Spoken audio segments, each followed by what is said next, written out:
নমস্কাৰ ND24 চাই থকাৰ বাবে আপোনাক ধন্যবাদ মই ৰাজদীপ বাইলুং বৰুৱা আজি আপোনালোকে গম পায় যে 2021-22 বিত্তীয় বৰ্ষৰ বাবে বিত্তমন্ত্ৰী অজন্তা নিয়োগে বাজেট দাখিল কৰিছে এই বাজেট দাখিল কৰাৰ লগে লগে এতিয়া শাসক পক্ষৰ ফালৰ পৰা যথেষ্ট তেওঁলোকক উৎসাহিত দেখা গৈছে একে সময়তে কিন্তু বিৰোধীয়ে কেতবোৰ বৈষম্যৰ অভিযোগ উত্থাপন কৰিছে আজি বিশেষভাৱে আমি মন কৰিছোঁ যে তেখেতে উল্লেখ কৰিছে যে মমতাময়ী এগৰাকী মাতৃৰ অন্তৰেৰে তেওঁ এখন বাজেট প্ৰস্তুত কৰিছে আৰু এই যিখন বাজেট এই বাজেটখন জনকল্যাণমুখী বুলি কোৱা হৈছে আৰু লগতে আমি আপোনালোকক জনাব খুজিছোঁ যে প্ৰায় 1,07,000 কোটি টকা ব্যয়ৰ লক্ষ্য নিৰ্ধাৰণ কৰা হৈছে বাজেটত আৰু লগতে 566.20 কোটি টকাৰ ঘাটি বাজেট বুলি কোৱা হৈছে প্ৰাৰম্ভিকভাৱে বাজেটক লৈ প্ৰতিক্ৰিয়া বহু আহিছে আৰু আজি আমি মন কৰিছোঁ যে কেইবাটাও খণ্ডৰ কথা স্পষ্টভাৱে উল্লেখ কৰা হৈছে কেতবোৰ ন কথা উল্লেখ কৰা হৈছে বিশেষকৈ গুৱাহাটীৰ পাহাৰৰ বাসিন্দাসকলৰ বাবে অঞ্চল বিশেষে যি মাটিৰ পট্টা ইত্যাদিৰ কথা কোৱা হৈছে নৱম আৰু দশম শ্ৰেণীৰ ছাত্ৰ ছাত্ৰীসকলৰ বাবে এণ্ড্ৰইড মোবাইল ফোন তেওঁলোকক প্ৰদান কৰাৰ কথা কোৱা হৈছে 1 লাখ নিযুক্তিৰ কথা যি কৈ আছিল গতিকে কোন বিভাগত কিমান পদ খালী আছে কেনে ধৰণৰ নিযুক্তি দিব পৰা যায় সেই প্ৰসংগ উল্লেখ কৰিছে বাজেটত লগতে ন চিকিৎসা মহাবিদ্যালয় হাস্পতাল খোলাৰ পোষকতা কৰি সেই প্ৰসংগত অগ্ৰগতি লভাৰ কথা কোৱা হৈছে আমি লগতে উল্লেখ কৰিব খুজিছোঁ যে আজি যিখন বাজেট অজন্তা নিয়োগে দাখিল কৰিছে মাইক্ৰ' ফাইনেন্স সম্বন্ধীয় কেতবোৰ কথা তাত উল্লেখ আছে কৃষি সংক্ৰান্তীয় কথা সকলো স্তৰক চুই গৈছে কিন্তু ডাঙৰ কথাটো হৈছে আত্মনিৰ্ভৰ অসম কৃষিৰ বজাৰ অৰ্থনীতি এই প্ৰসংগসমূহে আজি প্ৰাধান্য পাইছেনে লগতে আমি উল্লেখ কৰিব খুজিছোঁ যে ন বিনিয়োগ আৰু উদ্যোগ ক্ষেত্ৰখনৰ সম্প্ৰসাৰণৰ কাৰণে বা ন উদ্যোগ স্থাপনৰ কাৰণে কিবা ব্যৱস্থা লোৱা হৈছেনে বা উল্লেখ আছেনে এই প্ৰসংগসমূহ যিসমূহ প্ৰসংগক লৈ অদ্যপি একো আলোচনা হোৱা নাই মধ্যবিত্তৰ বাবে কিবা ভাল খবৰ আহিছেনে এই বাজেটৰ জৰিয়তে আৰু লগতে আমি আপোনালোকক আজি কথা দিব খুজিছোঁ যে আলোচনাৰ মাজলৈ এনেধৰণৰ বিষয়বস্তুসমূহ আমি আনিম সংখ্যালঘু জনপ্ৰতিনিধিয়ে আজি বৈষম্যৰ অভিযোগ কিয় উত্থাপন কৰিছে এই প্ৰসংগসমূহো আছে গতিকে এই বিষয়টো সন্দৰ্ভত আজি আমি কথা পাতিম আমাৰ সৈতে স্বয়ং বিত্তমন্ত্ৰী অজন্তা নিয়োগ পোনপটীয়াকৈ সংযুক্ত হ'ব আমাৰ ব্যুৰ' চিফ ছাজাদুল ৰাণা হুছেইনৰ লগত তেওঁ আছে লগতে আমি ষ্টুডিঅ'ৰ মজিয়াত উপস্থিত থকা যিসকল আলোচক তেওঁলোকক আপোনালোকৰ সৈতে চিনাকি কৰি দিব খুজিছোঁ আমাৰ মাজত আছে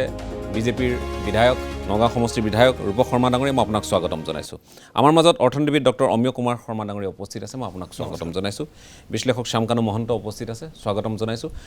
লগতে জনিয়াৰ বিধায়ক ডক্টৰ ৰফিকুল ইছলাম আমাৰ মাজত উপস্থিত আছে মই আপোনাকো স্বাগতম জনাইছোঁ কিছু সময়ৰ পাছতে আমাৰ সৈতে পোনপটীয়াকৈ সংযুক্ত হ'ব প্ৰাক্তন মন্ত্ৰী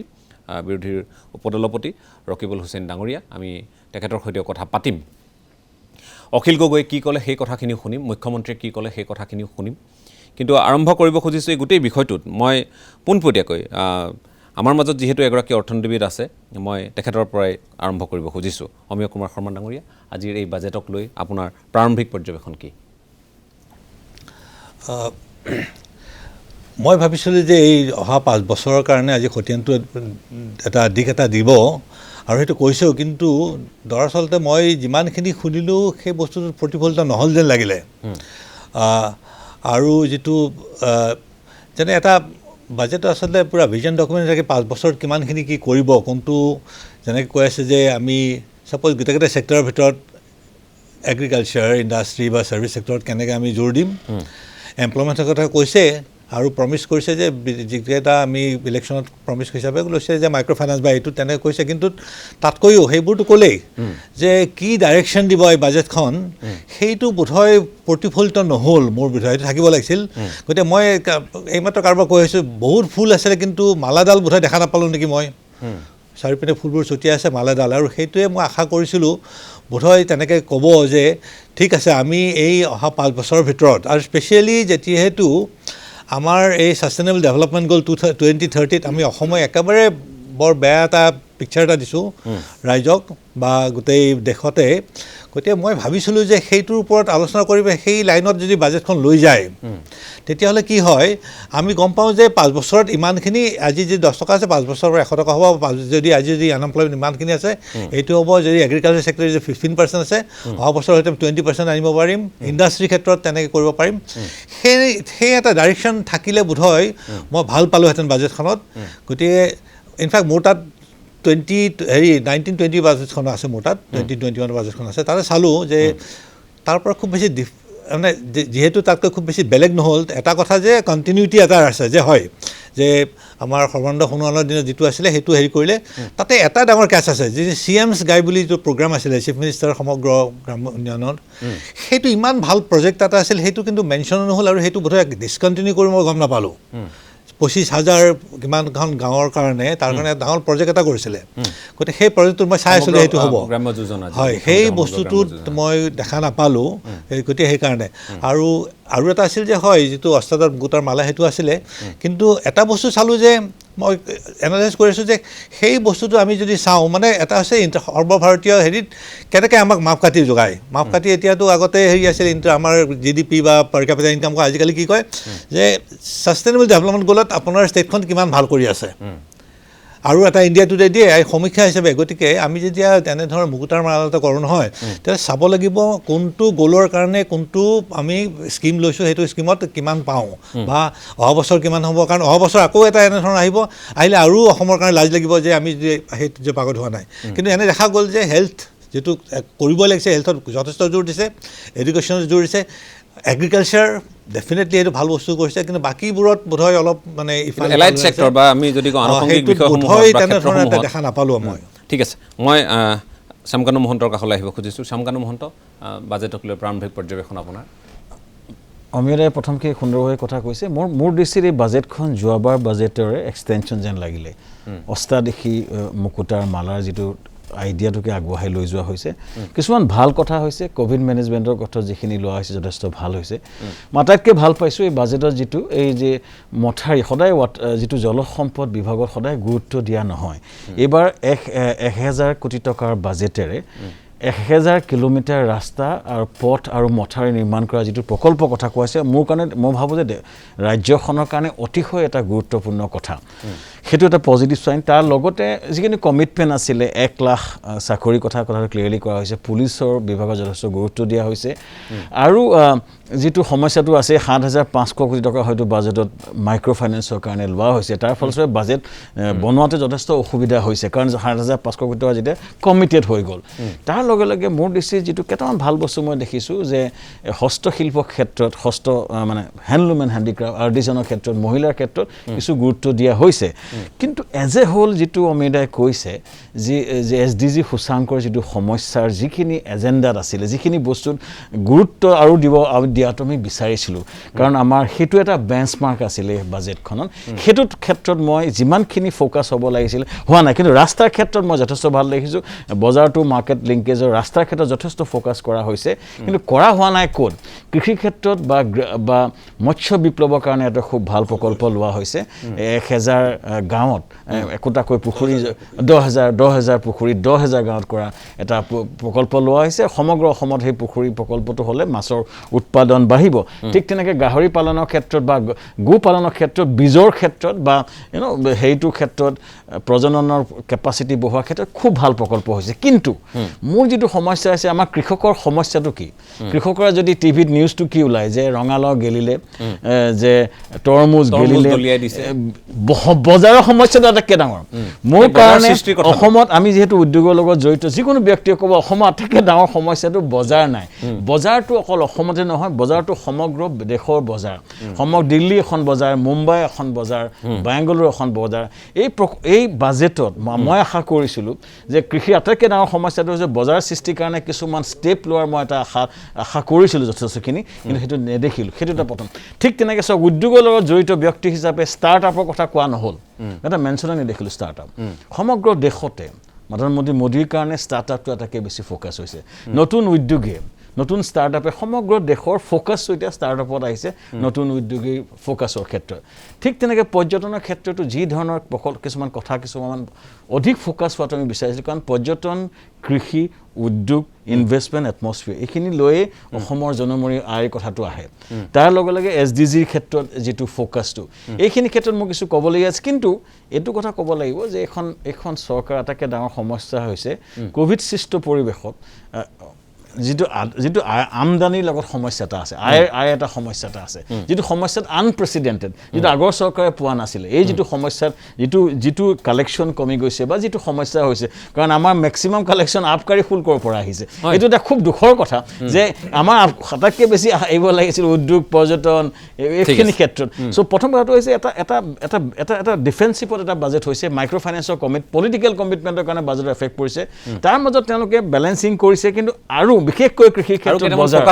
বজাৰ আৰু উদ্যোগী ষ্টাৰ্টআপ এইখিনি ক্ষেত্ৰত মই ভাবোঁ যে অনাগত দিনত চৰকাৰ এইটোৱে অনুৰোধ জনাম এই ক্ষেত্ৰত গুৰুত্ব দিয়াটো দৰকাৰ আদাৰৱাইজ মই ভাবোঁ যে এখন ডিচেণ্ট বাজেট ভালে ঠিকেই মই আমাৰ মাজত যিহেতু এই মুহূৰ্তত ৰকিবুল হুছেইন ডাঙৰীয়া সংযুক্ত হৈছে মই আপোনাক স্বাগতম জনাইছোঁ কিন্তু আমাৰ ষ্টুডিঅ'ৰ মজিয়াত যিহেতু ৰূপ শৰ্মা ডাঙৰীয়াও আছে আৰু ৰফিকুল ইছলাম ডাঙৰীয়াও আছে মই তেওঁলোকৰ কাষলৈ যোৱাৰ পিছতে আপোনাৰ কাষলৈ আহিম যিহেতু আমি কথা পাতি আছোঁ মই ৰফিকুল ইছলাম ডাঙৰীয়া আপোনাৰ কাষলৈ আহিছোঁ এতিয়া এই গোটেই বিষয়টো আপোনালোকে আজি কেতবোৰ আপত্তি দৰ্শাইছে বাজেটক লৈ কেতবোৰ আপত্তি দৰ্শাইছে কেতবোৰ ক্ষেত্ৰত বৈষম্যৰ অভিযোগ তুলিছে কি ক্ষেত্ৰত আপোনালোকে ভাবে যে চৰকাৰে বা আজিৰ বিত্তমন্ত্ৰীয়ে আপোনাৰ আৰু প্ৰাধান্য দিয়াৰ প্ৰয়োজনীয়তা আছিল আৰু ক'ত তেনেধৰণৰ প্ৰাধান্যতা দিয়া নহ'ল শৰ্মা ডাঙৰীয়া আৰু মহন্ত ডাঙৰীয়া ইতিমধ্যে তেখেতসকলে ভাল বিশ্লেষণ কৰিছে মই ক'ব বিচাৰিছোঁ আজিৰ বাজেটত যদি আপুনি যোৱা বছৰ যি কমিটমেণ্ট আছিল বা যোৱা বছৰ যি আপোনাৰ স্কিমবিলাক চলি আছে সেইখিনি যদি আপুনি উলিয়াই দিয়ে তেতিয়াহ'লে আধাতকৈ কমি যাব মেডিকেল কলেজ অলৰেডি যিবিলাক চলি আছে সেইখিনি ৰিপিট কৰিছে লগত আৰু কেইখনমানৰ কথা পৰিকল্পনা আছে ইউনিভাৰ্চিটি বৰ্তদেৱ ইউনিভাৰ্চিটি ৰবীন্দ্ৰনাথ ইউনিভাৰ্চিটি এই ইউনিভাৰ্চিটিবিলাক আজি 2-3 বছৰ আগত ইউনিভাৰ্চিটি হৈ গ'ল এইখিনি ফেকাল্টিজ নাই বেলেগ কথা কলেজতো চলি আছে হোজাই কলেজ বা আমাৰ বজালী কলেজ আৰু কোনোবা এখন কলেজতো চলি আছে আগতো আছিল ইউনিভাৰ্চিটি ঘোষণাৰ আগতো তাতে 2-4টা ডিপাৰ্টমেণ্ট আছিল PG সেইখিনি আছে এইখিনি ৰিপিট কৰাৰ লগত মাত্ৰ কাৰ্বি আংলঙত এখন ইউনিভাৰ্চিটিৰ কথা আজিৰ বাজেটত আমি দেখিলোঁ ঘোষণা কৰিছে আমি বিচাৰিছিলোঁ যে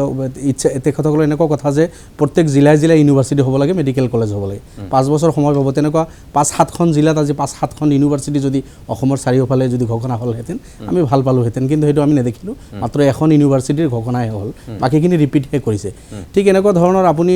অৰুণোদয় কওক বৃদ্ধ পেঞ্চন কওক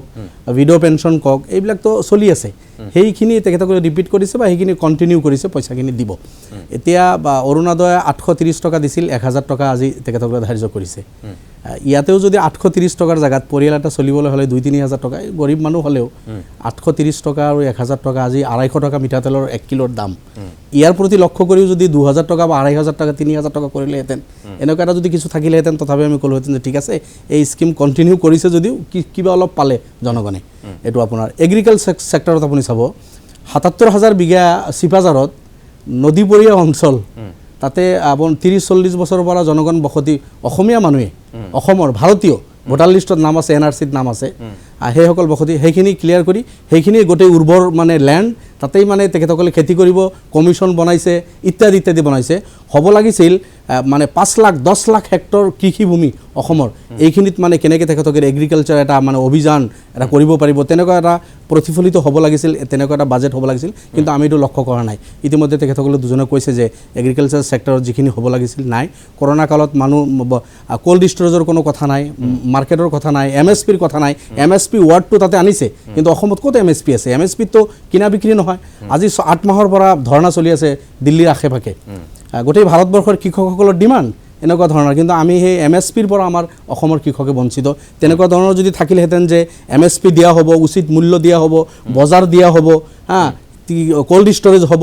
শাক চব্জি নষ্ট নহয় তেনেকুৱা ধৰণৰ এগ্ৰিকালচাৰ ছেক্টৰতো আমি বিশেষ নেদেখিলোঁ আপোনাৰ হেল্থত কিছু ভাল কথা কৈছে কিন্তু 1000 আপোনাৰ সাব চেণ্টাৰ PSC লৈকে তেখেতসকলে কৰিব আকৌ বাইদেউ কৈছে এই কথা যে যদি আমি আধাও কৰিব পাৰোঁ তথাপি বহুত কৰিলোঁ ইট মিনছ এইটো এই 1000 এই বছৰৰ কাৰণে নহয় তেখেতসকলে যদি ক'লেহেঁতেন যে 126টা সাব চেণ্টাৰ 126টা সমষ্টিত এই বছৰ আমি PSC লৈকে উন্নতিকৰণ কৰিম তথাপি এইটো আমি আশাৰ ৰেঙনি এটা দেখিলোহেঁতেন এতিয়া 1000 কৈ দি কেতিয়া কৰিব তাৰ কোনো নিশ্চয়তা নাই ঠিক আছে আপোনাৰ এডুকেশ্যনত পইচা দিছে ঠিক আছে মই আগতে ক'লো ভেঞ্চাৰ স্কুলত টিচাৰসকল যি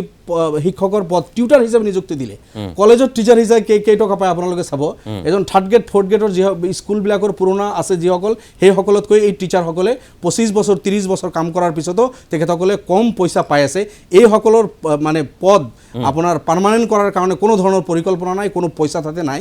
বাকি যিখিনি লোৱা নাই 25 বছৰ চাকৰি কৰাৰ পিছত সেইখিনিতো মই বাদে দিলোঁ যি টিচাৰ্ছৰ পদ প্ৰাধিকৃত হৈছে সেই সকলোকে টিউটাৰ হিচাপে বা যেনেকুৱা অৱস্থাত ৰাখিছে সেইখিনিৰ কাৰণে বিশেষ একো আমি নেদেখিলোঁ ঠিক আছে মই আকৌ আহিম জাষ্ট এটা কথা কৈছোঁ যিটো আপুনি কৈছে যে বৈষম্যৰ কথা হয় আমি লক্ষ্য কৰিছোঁ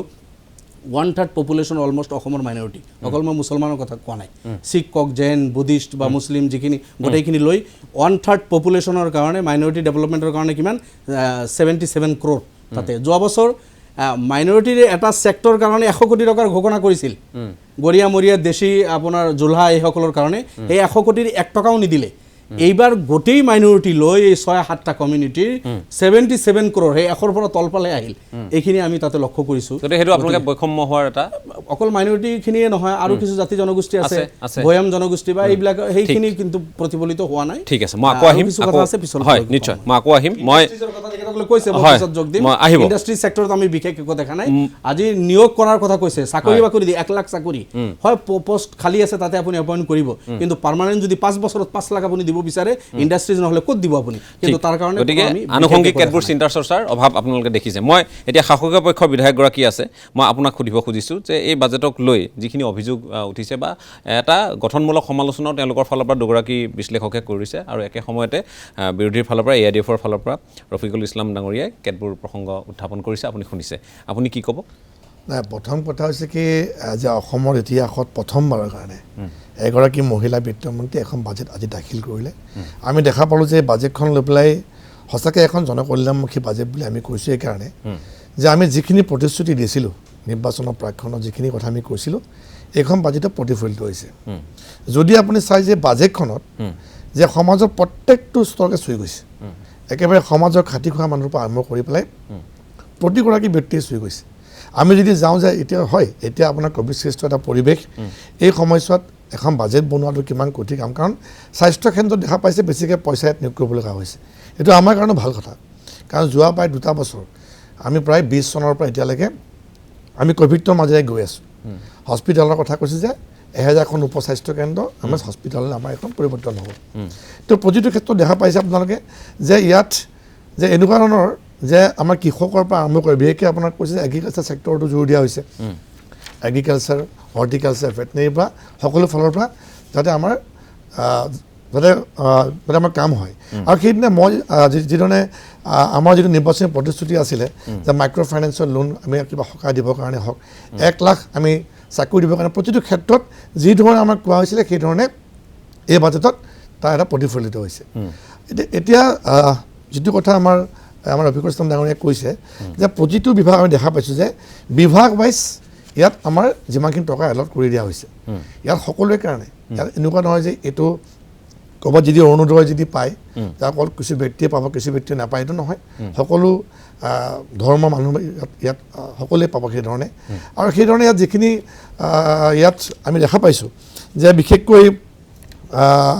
আমাৰ কৃষকৰ ক্ষেত্ৰতে হওক শিপিনীৰ ক্ষেত্ৰতে হওক ইয়াত একেবাৰে মধ্যবিত্ত শ্ৰেণী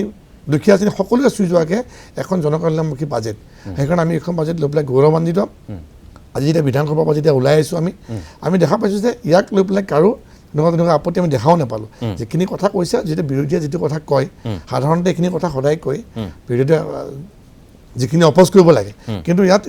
ইমান সুন্দৰ এখন বাজেট উপস্থাপন কৰিছে সকলোৰে কাৰণে লৈ যাব পৰাকৈ এইখন বাজেট লৈ পেলাই সকলো সুখী আমি ইতিমধ্যে দেখা পাইছোঁ যে বাজেটখন লৈ পেলাই সেইধৰণে কোনো আপত্তি দেখা পোৱা নাই ঠিক আছে ৰকিবুল হুছেইন ডাঙৰীয়া আমাৰ মাজত আছে আৰু তেখেতে আজি আপুনি কোৱাৰ পিছতেই মই এটা কথা আপোনাক অৱগত কৰিব খোজোঁ যে তেখেতে আজি এটা কথা কৈছিল আৰু তেখেতে এই মুহূৰ্তত পোনপটীয়াকৈ আছে তেখেতে কৈছিল যে স্কুলৰ ভেঞ্চাৰ বেমাৰৰ কেঞ্চাৰ চাইকেলৰ পাংচাৰ আৰু চৰকাৰৰ লেকচাৰ নাই কোনো আনচাৰ আৰু তেখেত আমাৰ সৈতে পোনপটীয়াকৈ সংযুক্ত হৈ আছে বাজেটক লৈ ৰূপক শৰ্মা ডাঙৰীয়াই কৈছে যে আজি সকলোৱে ভাল পাইছে আৰু প্ৰায়কেইটা দিশত সকলোৱে এটা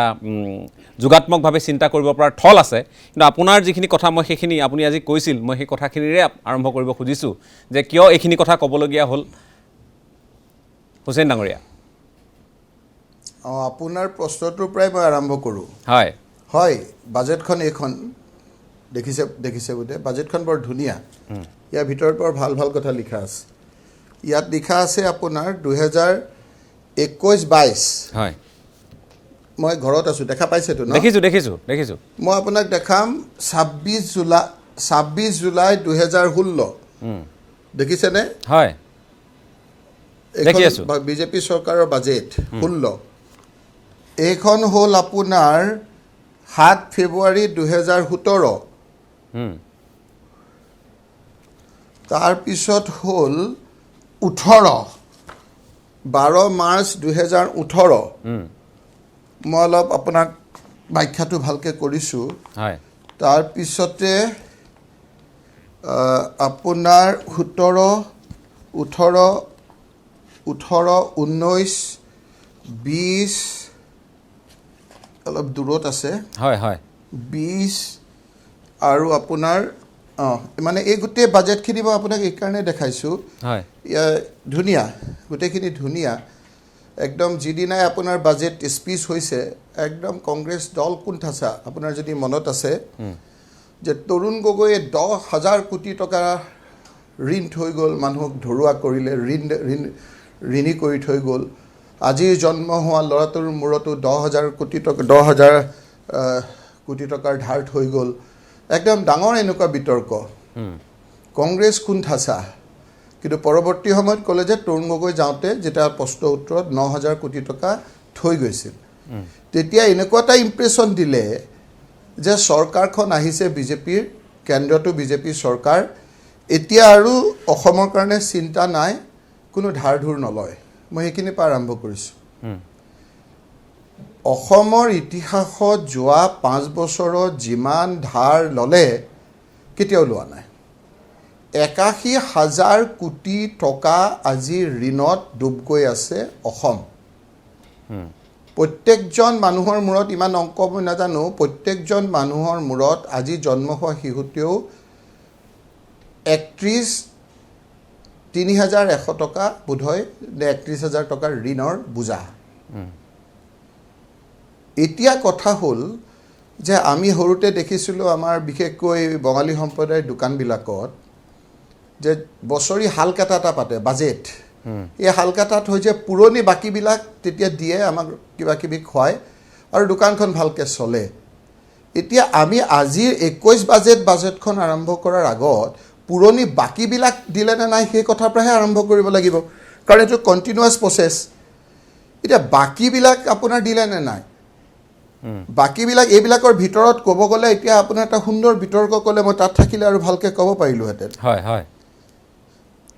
আমাৰ এজনে মই দেখা নাই উদ্যোগৰ ক্ষেত্ৰত জড়িত লোক এজনে ক'লে যে যিটো ইনকাম দেখাইছে এই বাজেটত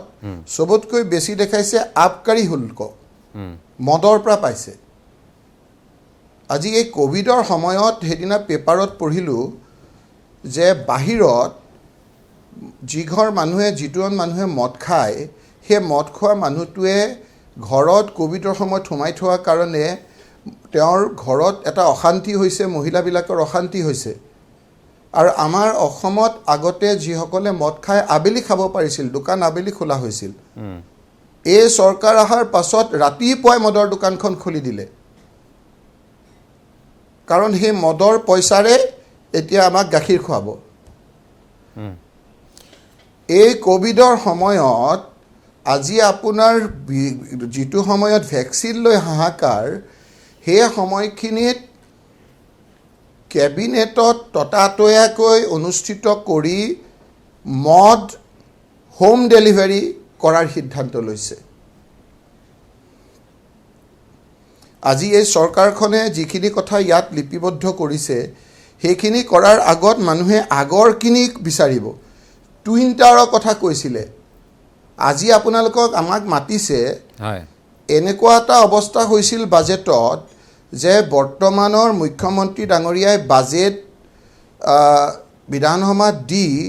এনেকুৱা এটা পৰিৱেশ সৃষ্টি কৰিলে সকলোৰে মুখত হাঁহি বিৰিঙিল যে অসমৰ ২৬,০০০ গাঁৱৰ প্ৰত্যেকখন গাঁৱত আপোনাৰ মনত আছে বোধহয় ১ কোটিকৈ টকা দিব। এই পুৰণা এতিয়া হালখাতাৰ সময়ত পুৰণা আপোনাৰ বাকীখিনি দিহে নতুনকৈ আৰম্ভ কৰিলে। এই ২৬,০০০ গাঁৱৰ ১ কোটিকৈ কিমান মানুহক কিমান গাঁৱত টকা দিলে তেতিয়াহে আমি এইখিনি কথা পাতিম, নহ'লেতো এইখিনি কথা পাতি থাকি কি আপোনাৰ সময় নষ্ট কৰাৰ বাহিৰে। মানে এই বাজেটত মানুহে বিচাৰিছিল খুবকে হয় এই বাজেটক লৈ কথাখিনি মানুহে খুব ভালকে ভাবি আছিল দুখীয়া মানুহৰ কিবা এটা পাম। পেট্ৰল ডিজেলৰ দাম বাঢ়িছে, ঠিক আছে, পেট্ৰল ডিজাম তেওঁলোকৰ কথাত চেণ্ট্ৰেল ছাবজেক্ট, ঠিক আছে। তেলৰ দাম যে খোৱা তেলৰ দাম যে ২০০ টকা হ'ল, সেই কথাখিনিক তেওঁলোকে মানুহক সকাহ দিবৰ কাৰণে কৰমুক্ত বাজেট মই ব্যক্তিগতভাৱে বিচৰা নাই।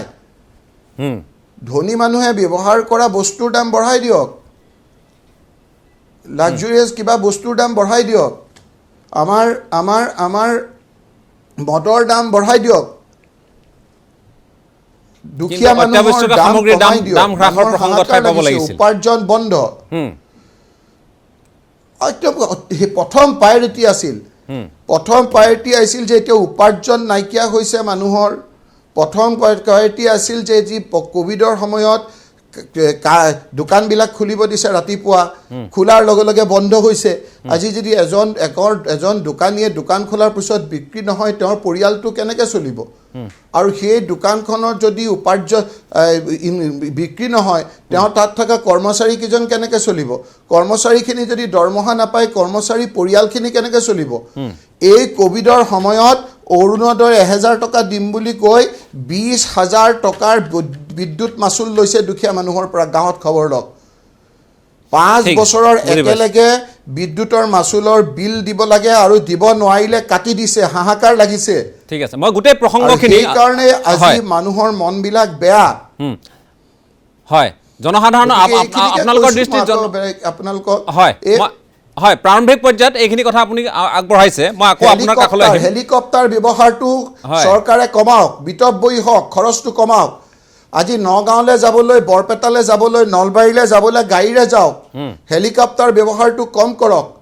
যদি নিজৰ পইচাৰে গৈছে আমাৰ ক'বলগীয়া নাই, যি দুখীয়া মানুহৰ টেক্সৰ পইচাৰে গৈছে, দালিৰ পইচাৰে গৈছে, তেলৰ পইচাৰে গৈছে, আমাৰ আপত্তি আছে। ঠিক আছে, মই আকৌ আহিম আপোনাৰ কাষলৈ। আপোনাৰ যোগেদি ৰাইজক জনাইছোঁ। মই আকৌ আহিম আপোনাৰ কাষলৈ, ৰকিবুল হুছেইন ডাঙৰীয়া। মই অকণমান আপুনি যদি কৰে অকণমান যাব নোৱাৰে, মোক অকণমান আপুনি যাবলৈ অনুমতি দিয়ক। মই অকণমান সময় থাকক, বিদায় লৈছোঁ, নমস্কাৰ। আচ্ছা, ঠিক আছে, থাকিলে ভাল পালোহেঁতেন। যে কি নহওক, আপুনি নিজৰ কথাখিনি ক'লে, কিন্তু আপোনাৰ এতিয়া শাসকীয় পক্ষৰ কথাখিনি আপোনাৰ ষ্টুডিঅ'ত যাম। আজি মোক অলপ মই কোৱাৰ লগে লগে আহিছোঁ, নমস্কাৰ। ঠিক আছে, ধন্যবাদ। ঠিক আছে বাৰু, হ'ব, কথা নাই। মই ৰূপ শৰ্মা, তেখেতে যিখিনি কথা কৈছে, চাওক, সেইটো এক প্ৰকাৰৰ পৰা চাবলৈ গ'লে আজি বহু লোকে আশা কৰি আছিল, কেতবোৰ বিষয় বাৰু ইয়াত আহিছে, যে পাহাৰৰ যিসকল লোক আজি অতদিনে তেওঁলোকে ভূমিপট্টাৰ কাৰণে তেওঁলোকে আন্দোলন কৰিছিল, আৰু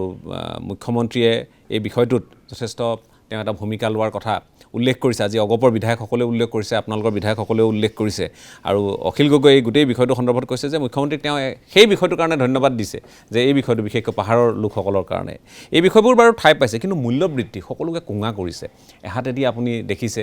যে ইন্ধনৰ মূল্য বৃদ্ধি হৈছে, কিন্তু তাৰ সমান্তৰালকৈ আমি যদি মন কৰোঁ, আমি খাদ্য সামগ্ৰীৰ, অত্যাৱশ্যকীয় খাদ্য সামগ্ৰী হওক, শাক পাচলিৰ পৰা আদি কৰি সকলোতে দাম বৃদ্ধি হৈছে। এই বিষয়বোৰে কিন্তু চুই গৈছে। যিটো কথা ৰকিবুল হুছেইনে তেখেতে উল্লেখ কৰিছে, তেখেতে উল্লেখ কৰা বুলিয়ে নহয়, এই কথাখিনি তেওঁলোকে এটা বিৰোধী হিচাপে তেওঁলোকে সবলভাৱে উপস্থাপন কৰিছে। কিন্তু আজিৰ তাৰিখত সেই বিষয়সমূহ প্ৰাধান্য পোৱাৰ এটা নিশ্চয় জৰুৰী আছিল বুলি ৰাইজেও ক'ব খোজে। মই সেই সন্দৰ্ভত আপোনাৰ প্ৰতিক্ৰিয়াটো জানিব খুজিছোঁ। আচলতে তেখেতেতো কৈ পেলাই গুচি গ'লে, কথা শুনিলে ভাল আছিল। এতিয়া মূল্যবৃদ্ধিৰ কথা যেতিয়া কৈছে, বিশেষকৈ তেখেতসকলে সদায় তেলৰ কথা কয়। তো আমি সিদিনাখনো কৈছোঁ যে যেতিয়া তেলৰ কথা যেতিয়া আহে, ডিজেল হওক বা পেট্ৰল হওক, যে অসমত যিটো দাম, যদি চাই যে মহাৰাষ্ট্ৰত এতিয়া কংগ্ৰেছ গভৰ্ণমেণ্টে চলি আছে, তাত যদি চাই যে পেট্ৰলৰ দাম হৈছে আপোনাৰ লিটাৰৰ প্ৰতি ১০৭ টকা ২০ পইচা, ডিজেলৰ দাম হৈছে আপোনাৰ ৫৭ টকা ৫০ পইচা, আৰু একেধৰণৰ যদি চাই দিল্লীত যদি চাই অৰবিন্দ কেজৰিৱালৰ চৰকাৰ চলি আছে তাত 101 টকা 19 পইচা হৈছে পেট্ৰলৰ দাম আৰু ডিজেলৰ দাম হৈছে আপোনাৰ 99 টকা 72 পইচা এতিয়া কলকাতাত যদি চাই আপোনাৰ 101 টকা 35 পইচা হৈছে পেট্ৰলৰ দাম ডিজেলৰ দাম হৈছে আপোনাৰ 92 টকা 81 পইচা কিন্তু তাৰ তুলনাত যদি অসমত যদি চাই আজিৰ তাৰিখত 96 টকা 98 পইচা হৈছে পেট্ৰলৰ দাম আৰু ডিজেলৰ দাম হৈছে আপোনাৰ 89 টকা 5 পইচা এতিয়া এই যে যিটো মূল্য বৃদ্ধি আমি যিবিলাক ছাবজেক্ট আমাৰ অসমত নহয় এতিয়া কিছুমান ক্ষেত্ৰত দেখা পাইছে যে আপোনাৰ এই যে কোভিডৰ কাৰণে 5 টকা যিটো আমাৰ তেলৰ যিটো আমাৰ বঢ়াই লৈছিলে সেইটো কমাই দিয়া হ'ল পিছত যাতে এইটো যাতে আমাৰ এক্সট্ৰা বাৰ্ডেন যাতে আমাৰ জনসাধাৰণে ল'বলগীয়া নহয়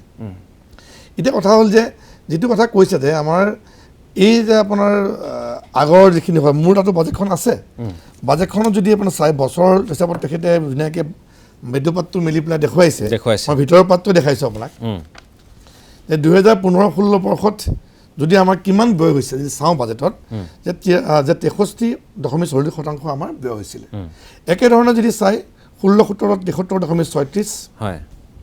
17-18 যদি চাই 76.10 18-19 যদি চাই যে 79.60 আৰু যদি 19-20 যদি বাজেটখন চাই 82.97% আমাৰ ব্যয় হৈছে যে এখন বাজেট সম্পূৰ্ণ যে ব্যয় নহয় এইটো তেওঁলোকৰ চৰকাৰ আছিলে ভালকৈ গম পায় কিন্তু কথা হৈছে যে এইখন বাজেট এতিয়া ছমাহ মোৰ বোধেৰে ছমাহ জুলাই মাহ চলি আছে আগষ্টৰ পৰা ইমপ্লিমেণ্ট হ'ব আগষ্ট ছেপ্টেম্বৰ অক্টোবৰ নৱেম্বৰ ডিচেম্বৰ ফেব্ৰুৱাৰী জানুৱাৰী ফেব্ৰুৱাৰীত আকৌ বাজেট আমাৰ আহিব গতিকে এই যে ক'লে যে অজন্তা নিয়োগকৰণে যে ক'লে যে 1000 উপ স্বাস্থ্য কেন্দ্ৰ আমাৰ 1000 আমাৰ হস্পিটেললৈ যে আমাৰ পৰিৱৰ্তন হ'ব যে ছমাহৰ ভিতৰত যদি 500 হয় আমাৰ কাৰণে ডাঙৰ সেইটো বাৰু ডাঙৰ ছাকচেছ হ'ব যদি 500 যদি হয় সেইটো ভাল কথা হ'ব তাত কোনো সন্দেহ নাই এই কথাবিলাক কি কৈছে কিন্তু আজিৰ তাৰিখত চাওক যে একেবাৰে দুখীয়া মানুহজনৰ পৰা কি ধৰণে কথা হৈছে যে আজি এই কোভিডৰ সময়ত মানুহৰ কিটো অৱস্থা হৈছে আমি নিশ্চয় কৰি দেখা পাইছোঁ বিশেষকৈ একেবাৰে দুখীয়া শ্ৰেণীৰ হওক মধ্যবিত্ত শ্ৰেণীৰ হওক তেওঁলোকক সকাহ দিবৰ কাৰণে এইখন বাজেটে কি কৈছে আজি এনেকুৱা এটা অৱস্থা যে ৰাস্তাৰ কিনাৰত যে পথচাৰীসকলৰ তাৰমানে তেওঁলোক খাব নোপোৱা অৱস্থা তাৰ কাৰণে এখন চৰকাৰে চিন্তা কৰিছে যে খানা কি ধৰণে বনাই পেলাই তেওঁলোকক দিয়াৰ ব্যৱস্থা কৰিছে গতিকে প্ৰতিটো ক্ষেত্ৰত আমি যদি চাই যে আজি মই আপোনাক কৈছোঁ যে আমি যদি চাওঁ যে এই ধৰণৰ যিখিনি কথা ইয়াত উপস্থাপন কৰিছে ইয়াত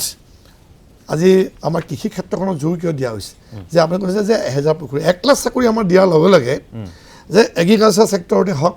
বা এই গোটেইখিনি ভেটেনেৰী বা গোটেইখিনি যে আমাৰ উঠি অহা প্ৰজন্মক আমি কেনেকৈ নিয়োগ কৰিব পাৰোঁ কেনেকৈ আমাৰ অসমখন আমাৰ যি ইকনমিটো আমি ডেভেলপ কৰিব পাৰোঁ তাৰ কাৰণে এখন সুদূৰপ্ৰসাৰী বাজেট ইয়াত আজি উপস্থাপন কৰিছে ঠিক আছে তথাপিতো মই এটা কথাই মই শ্যামকানু মহন্ত আৰু আমি কথাখিনি পাতিছোঁ যে এই গোটেই বিষয়টোত আমি মন কৰিছোঁ কেতবোৰ কথা স্পষ্ট হোৱা নাই আপাতত অকণমান এতিয়ালৈ ধূসৰ হৈ আছে আজি আপুনি সীমান্ত অঞ্চলত 50টা BOP দিয়াৰ কথা কৈছে কিন্তু সীমান্ত অঞ্চলৰ উন্নয়ন কেনেধৰণে সাধিব তাত আজি সীমান্ত অঞ্চলৰ যিসকল বাসিন্দা তেওঁলোকে যিবোৰ সমস্যাৰ সন্মুখীন হৈ থাকে কাৰণ আজি তেওঁলোকে সীমান্ত অঞ্চলত BOP দিব ঠিকে আছে কিন্তু সীমান্তত আছে কি সীমান্তত ঘাইকৈ বনাঞ্চল থাকে সংৰক্ষিত বনাঞ্চল থাকে আপুনি একেবাৰে যদি জয়পুৰৰ পৰা আদি কৰি দিহিং পাটকাইৰ পৰা আদি কৰি আৰম্ভ কৰি আহি থাকে এইফালে আপুনি চৰাইদেউত অভয়পুৰ সংৰক্ষিত বনাঞ্চল পাব তাৰপিছতে গেলেকী সংৰক্ষিত বনাঞ্চল পাব আপুনি তাৰপিছতে আপুনি বিভিন্ন ধৰণে আপুনি যদি চাই সেইদিনা আপুনি নিশ্চয় আমি উল্লেখ কৰিব লাগিব যে যোৰহাটৰ মৰিয়নি ডিছৈ ভেলীৰ পৰা আদি কৰি ডিছৈ সংৰক্ষিত বনাঞ্চল এই বনাঞ্চলসমূহ পাব আৰু আজিৰ তাৰিখত আমি গম পাওঁ যে সেইবোৰ যিহেতু সংৰক্ষিত বনাঞ্চল তাত আমাৰ মানুহে গৈ থাকিব নোৱাৰে আমাৰ মানুহে তাত দখল কৰিব নোৱাৰে দখল কৰিলে বন বিভাগে তেওঁলোকৰ বিৰুদ্ধে কাৰ্যব্যৱস্থা লয় কিন্তু তাত নগা আহি থাকিব পাৰে নগা লোক আহি থাকিব পাৰে অৰুণাচলী আহি থাকিব পাৰে তেওঁলোকে স্কুল পাতিব পাৰে তেওঁলোকে বিভিন্ন ধৰণে চৰাইপুং ইত্যাদি তেওঁলোকে গাঁৱৰ পিছত গাঁও বিদ্যুৎ সংযোগ ব্যৱস্থা সকলোখিনি কৰিব পাৰে কিন্তু কথাটো হ'ল BOP কেইটাই আমাৰ সমস্যাৰ সমাধান কৰিব জানো সীমান্ত অঞ্চলকেইটাত আমাৰ বেদখলমুক্ত কৰিব জানো আজি লাইলাপুৰত যিবোৰ হৈ আছে সেইখিনি এটা সমস্যা এটা সমষ্টি গুচি যোৱাৰ দৰে অৱস্থা এটা উদ্ভৱ হৈছে গতিকে মই সেই বিষয়টোলৈ আহি মই শ্যামকানু মহন্ত আপোনাৰ কাষলৈ আহিছোঁ এই যে কথা বাজেটত কেতবোৰ বিষয় ধূসৰ হৈ আছে সীমান্ত অঞ্চলৰ কথাই ক'লোঁ বা আমি মূল্য বৃদ্ধিৰ ফলত বা দাম বৃদ্ধিৰ ফলত ইয়াৰ যি আনুষংগিক প্ৰভাৱ যিটো পৰে বজাৰত সামগ্ৰীৰ দামৰ ক্ষেত্ৰত গতিকে এই কথাবোৰ আমি ক'ৰবাত সমাধান কৰিবলৈ আমি বিশেষভাৱে ফৰ্মুলা কিছুমান আমি হাতত ল'ব লাগিছিল ব্যৱস্থা ল'ব লাগিছিল সেইখিনি লোৱাৰ পৰা আমি বঞ্চিত হৈছোঁ নেকি যদি ৰূপক শৰ্মাই ক'লে এটা ভাল হৈছে বিশেষকৈ ক্ষুদ্ৰ ব্যৱসায় কৰা ব্যক্তিসকল চাৰু শিল্পীসকলৰ কাৰণে 10,000 টকাকৈ দিয়া হৈছিল 10,000 rupees 10,000কৈ দিয়া 10,000কৈ দিব সেইটো খুব ভাল হৈছে তাৰ লগতে মোৰ এটা অনুৰোধ আছিল ৰূপক সবাই জানে আমি অলপ সংস্কৃতিৰ লগত জড়িত আমাৰ বিশেষকৈ ভ্ৰাম্যমান বা আমাৰ যিবোৰ সংগীত শিল্পী বা কলা কুশলীসকল অত্যাধিক সমস্যাত পৰিছে তেওঁলোককো যদি এইটোত ইনক্লুড কৰিব পৰা ঘৰা গ'লহেঁতেন বা থিয়েটাৰ শিল্পীসকল বিশেষকৈ বিৰাট বিপদত আছে যথেষ্ট কালিলৈকে আমি ভ্ৰাম্যমানৰ বিষয়টোত আমি এটা গুৰুত্ব পাব বুলি ভাবিছিলোঁ আগৰ সময়ত 50,000কে ভ্ৰাম্যমান শিল্পীৰ দিয়া হৈছিলে ইয়াৰ আজি কেইদিনমান আগতে নিশ্চয় জানে আপোনালোকে এইবাৰ বাজেটত 10,000কে ধৰিছে প্ৰতিগৰাকী মানে আমি বিচাৰিছোঁ সংগীত শিল্পী আৰু টুৰ অপাৰেটৰসকল মানে বিশেষকৈ আটাইতকৈ বেছি ইম্পেক্ট যিবোৰ হৈছে যিসকলে অসমৰ কাৰণে যথেষ্ট ইনকাম আনে এইটো হৈছে অসমৰ টুৰ অপাৰেটৰসকল অসমৰ যিমান টুৰিষ্ট আহে তাতে অসমত খৰচ কৰে তেওঁ অসমৰ অৰ্থনীতি তেওঁলোকৰ ডাঙৰ ভূমিকা আছে তেওঁলোক মানে অবৰ্ণনীয় অৱস্থাত আছে বিশেষ কোনোবাই গাড়ী কেইখনমান লৈছিলে গাড়ী চলাই লোন দিব পৰা মানে মাইক্ৰ' ফাইনেন্সে ৰিভাইভ কৰে মানে তেওঁলোকে ৰিফাণ্ড পাইছে কিন্তু তেওঁলোকে পোৱা নাই তেওঁলোকে গাড়ী চলাইছিলে গাড়ী চলাই পেলাই লোন দি পেলাই গাড়ীবোৰ চলাইছিলে পৰ্যটক অনা নিয়া কৰিছিলে এতিয়া এই যোৱা এবছৰ ধৰি তেওঁলোক বিৰাট অবৰ্ণনীয় অৱস্থাত আছে মই এটাই আকৌ অনুৰোধ জনাম চৰকাৰৰ ফালত মই এইটো গম পাওঁ যে হয় চৰকাৰৰ ডেফিনেটলি টকা পইচা ইছ্যু আছে তথাপিও তেওঁলোককো ইনক্লুড কৰিব পাৰি নেকি দৃষ্টিকোণৰ কথা আছে চৰকাৰৰ অভিভাৱক হিচাপে এইটো এটা অনুৰোধ মই বিশেষকৈ জনাব খুজিছোঁ আৰু বাকী মই একেটা কথাই ক'ব খুজিছোঁ চাওক এজ এ হোল কিছুমান ফ'কাছটো মই যথেষ্ট ভাল পাইছোঁ ৰাস্তাৰ ক্ষেত্ৰত যথেষ্ট গুৰুত্ব দিয়া হৈছে আৰু মথাউৰি আৰু ৰাস্তা যিটো হয় এইটো প্ৰকল্প যথেষ্ট সুবিধা ৰমীয় শৰ্মা ডাঙৰীয়াই সদায় মোক এইটো কথা কয় যে মানে ৰোড টু ডেভেলপমেণ্টৰ যদি বুলি কয় ৰাস্তা যদি ডেভেলপ ভালকৈ হয় তেতিয়াহ'লে এই আনুষংগিক কৃষি ক্ষেত্ৰ বা পৰ্যটনৰ উন্নতি হয় প্ৰথম কথা দ্বিতীয়টো যিটো আমাৰ যিটো জল জীৱন মিছন মানে এই ঘৰে ঘৰে যদি পানী যোগান এটা হৈছে চাহ বাগানৰ ক্ষেত্ৰত কোৱা হৈছে এই পানী যোগানটোৰ ওপৰত কিন্তু অসমৰ সূচাংক বহুত নিৰ্ণয় কৰে মানুহৰ জীৱনৰ যিটো কোৱালিটি অফ লাইফটো আমাৰ যিটো বিশেষকৈ SDGত পিছপৰা এইকাৰণে আমাৰ কিছুমান অঞ্চলত যেনেকৈ সংখ্যালঘু অধ্যুষিত অঞ্চলত বা চাহ জনগোষ্ঠীয় অঞ্চলত পাহাৰীয়া জিলাকেইটাত আমাৰ সূচাংকবোৰ খুব বেয়া কৰি পেলায় বিভিন্ন সূচাংকত বাকী ঠাইৰ গোটেই যদি ভালো হয় গোটেই এতিয়া সেইটোত আমি ভাবিছিলোঁ আৰু অলপ ফ'কাছ লাগিছিলে এই কাৰণ অভাৰঅল যিহেতু আমাৰ সূচাংকত পিছ পৰি আছে আমি এইটো আহ্বান জনাব খুজিছিলোঁ এইখিনি জেগাত আৰু যদি ফ'কাছ কৰিব পৰা যায় তেতিয়াহ'লে নিজে নিজে আমাৰ সূচাংকবোৰ উন্নতি হ'ব যদি বাংলাদেশে যিটো কৰিছে বাংলাদেশে জনমূৰিয়াৰ বৃদ্ধি কৰাৰ আগতে তেওঁলোকৰ যিবোৰ মৌলিক সমস্যা সম্পৰ্কে যথেষ্ট কাম কৰিলে ফলস্বৰূপে ৰিজাল্ট এতিয়া কি হৈছে বাংলাদেশৰ জনমূৰিয়াই ভাৰততকৈ বেছি এইটো এটা ৰুহ সত্য আমি দেখিবলৈ পাইছোঁ চ' এইখিনি ক্ষেত্ৰত আৰু অলপ ফ'কাছ হোৱাটো বিচাৰিছোঁ কিন্তু কৃষিৰ ক্ষেত্ৰত কিছুমান ভাল কথা কোৱা হৈছে বিশেষকৈ গো পালন বা গাহৰি পালন এই খুব ভাল ইনিচিয়েটিভ কৰা হৈছে কিন্তু তাৰ লগতে মই কৈছোঁ বজাৰ সৃষ্টিৰ কাৰণে তেওঁলোকে কিছুমান কৰিব লাগিছিল এই বাজেটখনত এই কোল্ড চেইন নেটৱৰ্কৰ কথা একেবাৰে মেনশ্যন নাই যে মানে আমাৰ যিটো সমস্যাটো কি গেলি গৈছে সেইটো ৰখাবৰ কাৰণে শীতলীকৰণ নেটৱৰ্ক এটা দ্বিতীয়তে এখন বজাৰ সৃষ্টি এখন ডাঙৰ মাৰ্কেটৰ কথা আমি কৈছিলোঁ তৃতীয়তে বাহিৰত কেনেকৈ প্ৰমোশ্যন কৰিব পৰা যায় আমাৰ বস্তুখিনি আমাৰ যিটো আমাৰ শাক পাচলি আমাৰ ফল মূলৰ কেনেকৈ এটা মানে নেমু কথা এটা কথা ক'ব আপোনাৰ জৰিয়তে মই আপোনাৰ জনাওঁ আপুনি যদি নেমুটো আপুনি দিল্লীত যিটো নেমু হয় সৰু নেমু এটা হয় নহয় তাত কিয় নহয় কাৰণ এটা এৱাৰনেছ ক্ৰিয়েট কৰিব পাৰে দিল্লীত যেতিয়া আমি কাজি নেমু প্ৰমোট কৰিব কথা কৈছিলোঁ কিয় আহে মানে কথাটো এইটো হৈছে কিয় আহে এই বস্তুটো নাজানে জানিবলৈ কি কৰিব লাগে প্ৰমোশ্যন কৰিব লাগে আমি এই কথাটো বাৰে প্ৰতি মই বিচাৰিছোঁ যে চৰকাৰ আপোনাৰ জৰিয়তে অনুৰোধ জনাব বিচাৰোঁ এই প্ৰমোশ্যনটো লাগে বজাৰ সৃষ্টি কৰিলে খেতিয়কে নিজে বস্তু বিকিব আৰু মই আৰম্ভ কৰিছিলে কিন্তু যেতিয়া ধৰক আমাৰ এতিয়া অসমৰ পৰা ৰঙালাও গৈছিলে বাহিৰলৈ আমি তাৰ কাজি নেমু গৈছিলে কিন্তু যেতিয়াই এই মানে ক'ভিডৰ যেতিয়া আৰম্ভ হ'ল লগে লগে আমাৰ যোৱাটো কিন্তু ক'ভিডৰ কাৰণে কিছুমান সমস্যা হৈছে এইটো আমি সকলোৱে জানো কিন্তু কথাটো হ'ল যে আমি ইয়াৰ পৰা উদ্ধাৰ পাবলৈ আমাৰ প্ৰচেষ্টা সকলো লাগিব প্ৰয়াস লাগিব গতিকে আমি এই বিষয়টো সন্দৰ্ভত আৰু কেতবোৰ কথা পাতিম বিষয়সমূহ এতিয়া মাত্ৰ আমি আৰম্ভহে কৰিছোঁ কাৰণ বহু বিষয় চুই গৈছে আৰু 101 পৃষ্ঠাৰ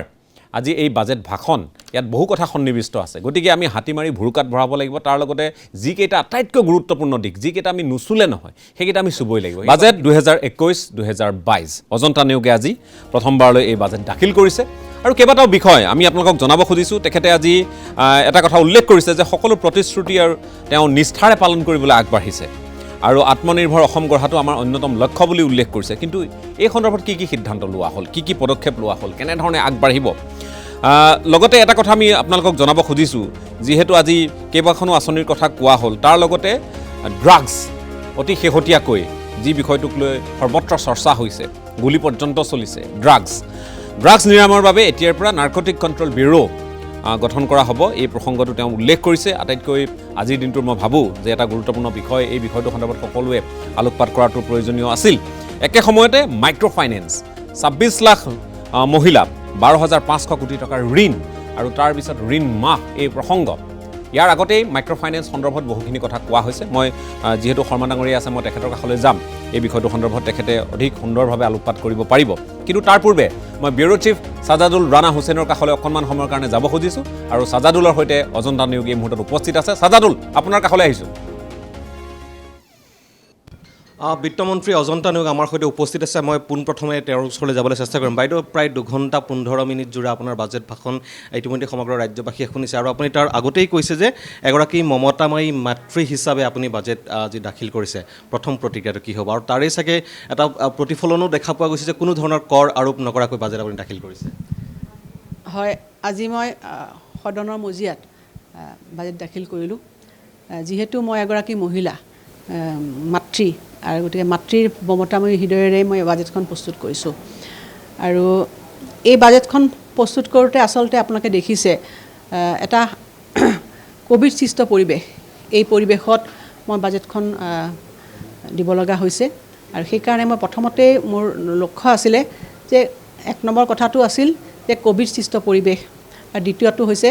অসমৰ সামগ্ৰিক উন্নয়ন। আৰু এই দুটা বস্তুলৈ মই আচলতে লক্ষ্য কৰি পেলাই বাজেটখন প্ৰস্তুত কৰিছিলোঁ। আৰু সেইকাৰণে মোৰ বাজেটখনত মোৰ প্ৰায়ৰিটি হিচাপে আছিলে যে ক'ভিডৰ পৰা যিসকলৰ লোকসকলৰ সামাজিক জীৱনলৈ যি ক্ষতি আছিল, সেই ক্ষতি যাতে মই কেনেধৰণে পূৰণ কৰিব পাৰোঁ, ক'ভিডৰ পৰা ক্ষতিগ্ৰস্ত লোকসকলক কেনেকৈ সাময়িকভাৱে হওক স্থায়ীভাৱে সকাহ দিব পাৰোঁ, সেইটো এটা মোৰ লক্ষ্য আছিলে। আৰু দ্বিতীয়তে হৈছে যে আজি আপোনালোকে দেখিছে আমি কৰ কোনো উত্থাপন কৰা নাই, গতিকে আমাৰ নিজৰ ৰাজহ আমি বৃদ্ধি কৰা, তাৰ প্ৰস্তাৱ এই আমাৰ বাজেটখনত আমি উত্থাপন কৰিছোঁ। আৰু তৃতীয়তে ৰাজ্যখনৰ সৰ্বাংগী উন্নয়ন, এই গোটেই 3টা বস্তুৰ মাজত যাতে আমি সামঞ্জস্য ৰাখিব পাৰোঁ, তাৰ বাবে মোৰ প্ৰয়াস আছিলে আৰু সেইমতে মই বাজেটখন প্ৰস্তুত কৰিছোঁ। কৰ অতিৰিক্ত কৰ যিহেতু আৰোপ কৰা নাই আৰু ৰাজহ সংগ্ৰহৰো যিহেতু এটা লক্ষ্য ৰখা হৈছে, ক'ৰবাত ক'ভিড সৃষ্ট পৰিৱেশ, বিপৰ্যস্ত অৰ্থনীতি, ক'ৰবাত কিবা অসুবিধাৰ সন্মুখীন হোৱাৰ সম্ভাৱনা আছে নেকি? ৰাইজ কিমান দূৰ আশ্বস্ত হ'ব পাৰিব? চাওক, আপোনালোকে দেখিছে এই বাজেটখনত কিছুমান দিশ আপুনি লক্ষ্য কৰিছে যে চৰকাৰৰ প্ৰতিশ্ৰুতি পূৰণ এটা লক্ষ্য আছিলে যে আমি চৰকাৰে ৰাইজৰ দ্বাৰা নিৰ্বাচিত হয়, যেতিয়াই এখন চৰকাৰে ৰাইজৰ প্ৰতি দায়বদ্ধতা প্ৰকাশ কৰে, সেইটো বৰ ডাঙৰ কথা। গতিকে আপোনালোকে দেখিছে ইয়াত আমি দায়বদ্ধতা ক'ভিড সৃষ্ট পৰিৱেশত আমি সেই দায়বদ্ধতাটো আমি দেখুৱাইছোঁ যে আজি মাইক্ৰ' ফাইনেন্স ঋণ মাফ কৰাৰ ক্ষেত্ৰত ৭,৫০০ কোটি টকাৰ ঋণৰ বোজা চৰকাৰখনে গ্ৰহণ কৰিছে। মই ভাবোঁ যে এতিয়া এটা ঐতিহাসিক সিদ্ধান্ত। আৰু দ্বিতীয়তে হৈছে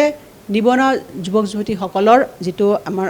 চৰকাৰী চাকৰিৰ ক্ষেত্ৰত ১ লাখ আমি চাকৰিৰ জৰিয়তে আমি সংস্থাপন কৰিম, এইটো 2টা উদ্দেশ্য। ইয়াৰ জৰিয়তে যুৱক যুৱতীসকলো বা স্থূল লোকসকলো ইয়াতে নিযুক্তি পাব আৰু লগতে গোটেই সামগ্ৰিকভাৱে যিটো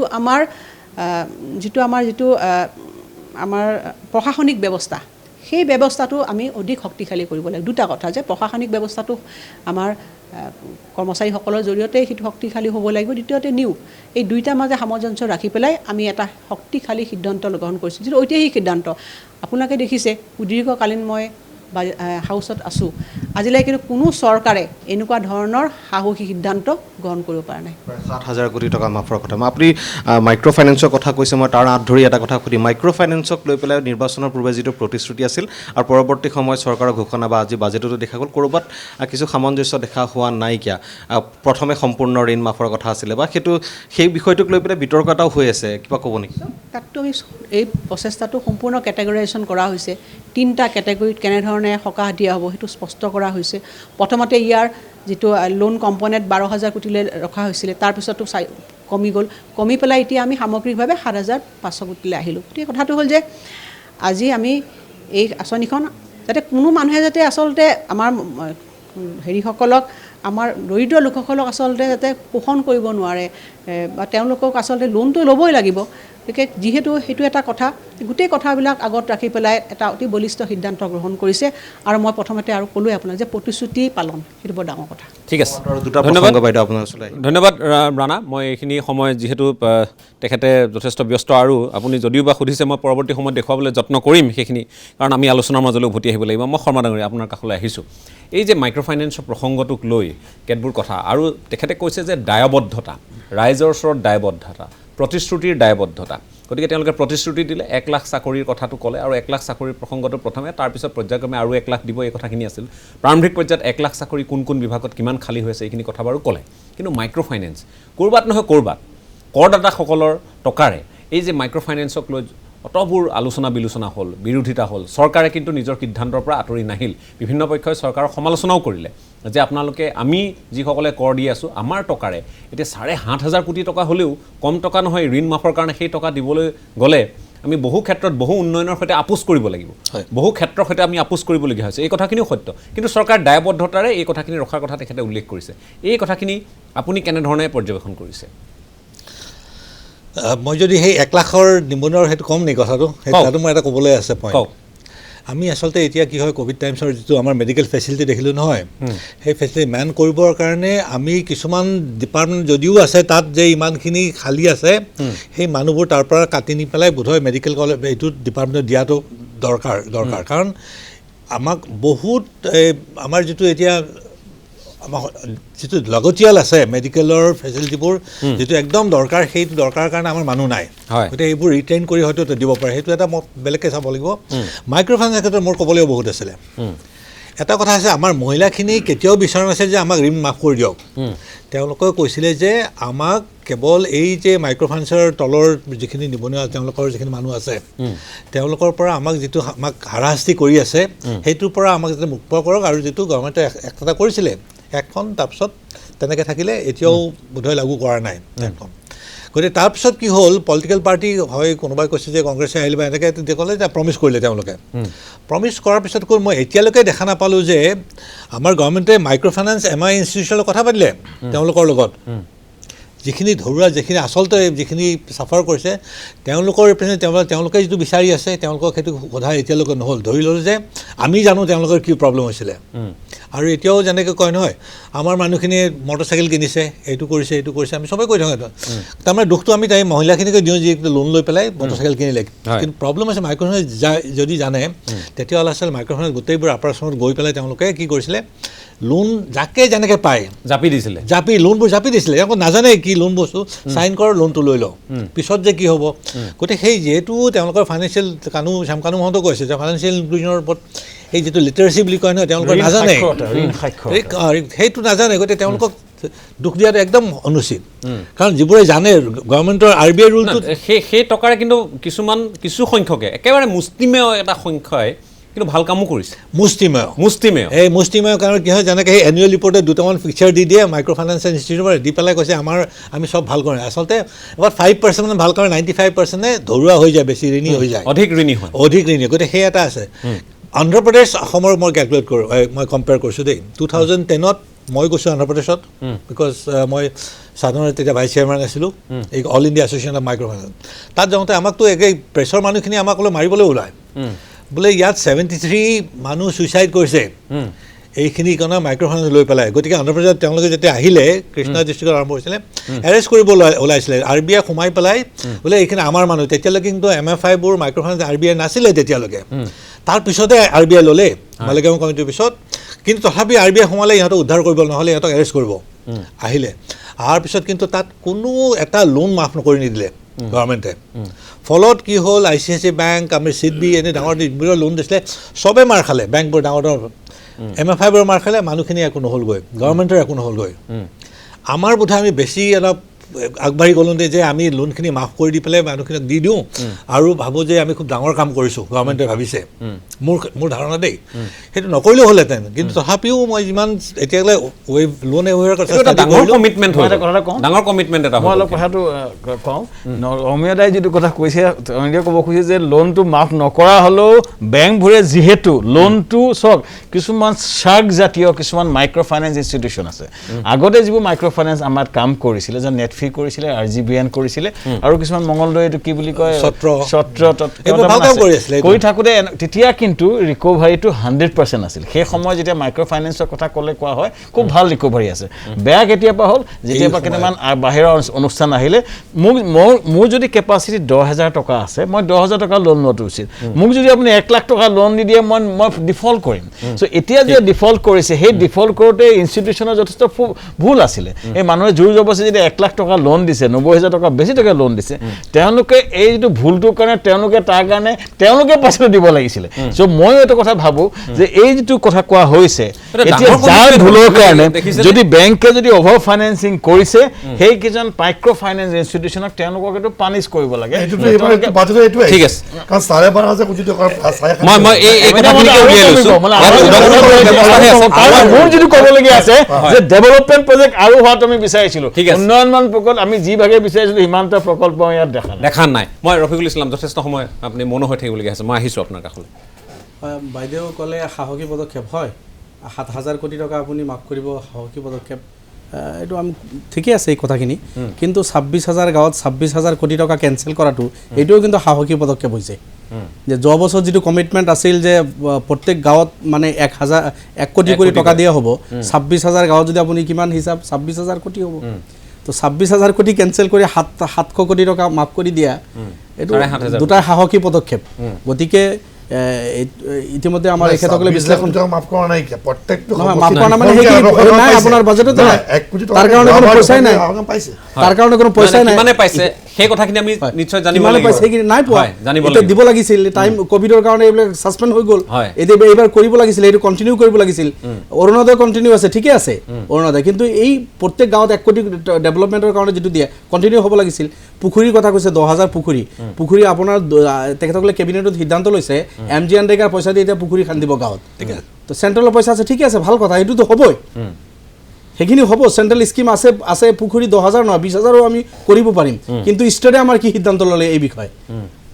এইখিনি আমি চাব লাগিব। ইয়াৰ পিছত আপোনাৰ ইণ্ডাষ্ট্ৰী ছেটআপ যিটো কিমান শ্লোগান আছিল বিজেপিৰ, এতিয়া 1 লাখ চাকৰিৰ কথা কৈছে তেখেতসকলে, অলমষ্ট 80,000 আপোনাৰ বিভিন্ন ডিপাৰ্টমেণ্টৰ ভেকেঞ্চিজ আছে, সেইখিনি পূৰা কৰিবই লাগিব। প্ৰতিশ্ৰুতি নিদিলেও এটা চৰকাৰৰ প্ৰাইম ডিউটি আৰু ৰেছপনচিবিলিটি হ'ব যে এই পদবিলাক পূৰণ কৰা। প্ৰতিশ্ৰুতি নিদিলেও কৰিব লাগিলেহেঁতেন। এতিয়া আপুনি আমি যোৱা কেইদিনৰ পৰা চৰকাৰৰ ভাষ্য আমি শুনিছোঁ, আপোনালোকে চাব যে যিসকল পুলিচৰ মানুহ ৰিটায়াৰ্ড কৰিছে তেখেতসকলক আকৌ সুবিধা দিব, পেঞ্চন পাই আছে, ভাল কথা, তেখেতসকলক সুবিধা দিব। নতুন য়ং ল'ৰা যিসকলক এপইণ্ট কৰি এই সুবিধাটো দিব লাগিছিল, সেই চিন্তা কিন্তু নাই। 10,000 12,000 15,000 তেখেতসকলক কামত ল'ব পাৰিব। নতুন ল'ৰা য়ং ল'ৰা এপইণ্টমেণ্ট দিলে অলপ পইচা বেছি লাগিব, পইচা ছেভ কৰাৰ কাৰণে যাৰ চাকৰি আছিল, কৰিছে, ৰিটায়াৰ্ড হৈছে, পেঞ্চন পাইছে, সেইসকলক আনি হয়তো আৰু কিছু এই পদবিলাক পূৰণ কৰিব। বা 15,000 আপোনাৰ টিচাৰ্ছ এপইণ্ট কৰিলে, যিখিনি টিউটাৰ হিচাপে 25-30 বছৰ, মই আগত কৈ গৈছোঁ, 30 বছৰ কাম কৰাৰ পিছত টিউটাৰ হিচাপে নিযুক্তি দিয়া মুঠেই ঠিক হোৱা নাই। এই বাজেটত তেখেতসকলৰ পইচা ধাৰ্য কৰি পোষ্টবিলাক পাৰ্মানেণ্ট কৰাৰ চিন্তা কৰিব লাগিছিল। ঠিক এতিয়াও যি পোষ্ট আপোনাৰ এই 1 লাখ পোষ্টৰ মাজত কিমান পোষ্ট যে তেখেতসকলে এনেকুৱা কণ্ট্ৰেকচুৱেল বেচিছ কৰিব, ইয়াৰ আগতে যদি পঞ্চায়তত আপুনি যায়, এই এপইণ্ট কৰিছে যে JRS, এইবিলাকতো মষ্ট টেম্পৰাৰী, এইবিলাক হাজাৰ মষ্ট টেম্পৰাৰী। গম পাইছোঁ। এতিয়া কথাটো হ'ল যিখন তালিকা দিছে, তালিকাখনত আমি আটাইতকৈ বেছি এই মুহূৰ্তত যদি মন কৰোঁ, শিক্ষা বিভাগত 28,162টা পদ খালী হৈ আছে। গতিকে এইখিনি পূৰণ কৰিব লাগিব। ইয়াৰ বিপৰীতে আমি দেখিছোঁ দ্বিতীয় স্থানত পশুপালন আৰু পশু চিকিৎসা বিভাগত 7,118টা পদ খালী হৈ আছে। ইয়াৰ বিপৰীতে মই অকণমান এটা আভাস দিওঁ, স্বাস্থ্য আৰু পৰিয়াল কল্যাণ 9,353টা আছে, গৃহ ৰাজনৈতিক বিভাগত 18,000 আছে। এতিয়া আপোনাৰ কেটেল প্ৰিজাৰ্ভেশ্যন যিটো বিল আনি আছে, গছালা বনাবই লাগিব। এতিয়া আপুনি দেখিছে আপাৰ আছামত মানুহ কান্দি আছে, গৰু বিক্ৰী কৰিব পৰা নাই, ল'ৰা ছোৱালী পঢ়া শুনা বা নিজৰ ঘৰখন চলাবলৈ তেখেতসকলে মানে এতিয়া আৰম্ভ হৈ গ'ল, বিল পাছ হোৱা নাই, ইয়াৰ আগত আৰম্ভ হৈ গ'ল, যিটো এটা অৱস্থা হ'ব সন্মুখত হ'ব পাৰে, যিটো অৱস্থা সম্ভাৱ্য অৱস্থালৈকে চাই গছালা বনাবই লাগিব। গছালাৰ কাৰণে আপোনাৰ পইচা লাগিব। তাৰপিছত আপোনাৰ ভেটেনেৰী ডিপাৰ্টমেণ্টবিলাক, আপোনাৰ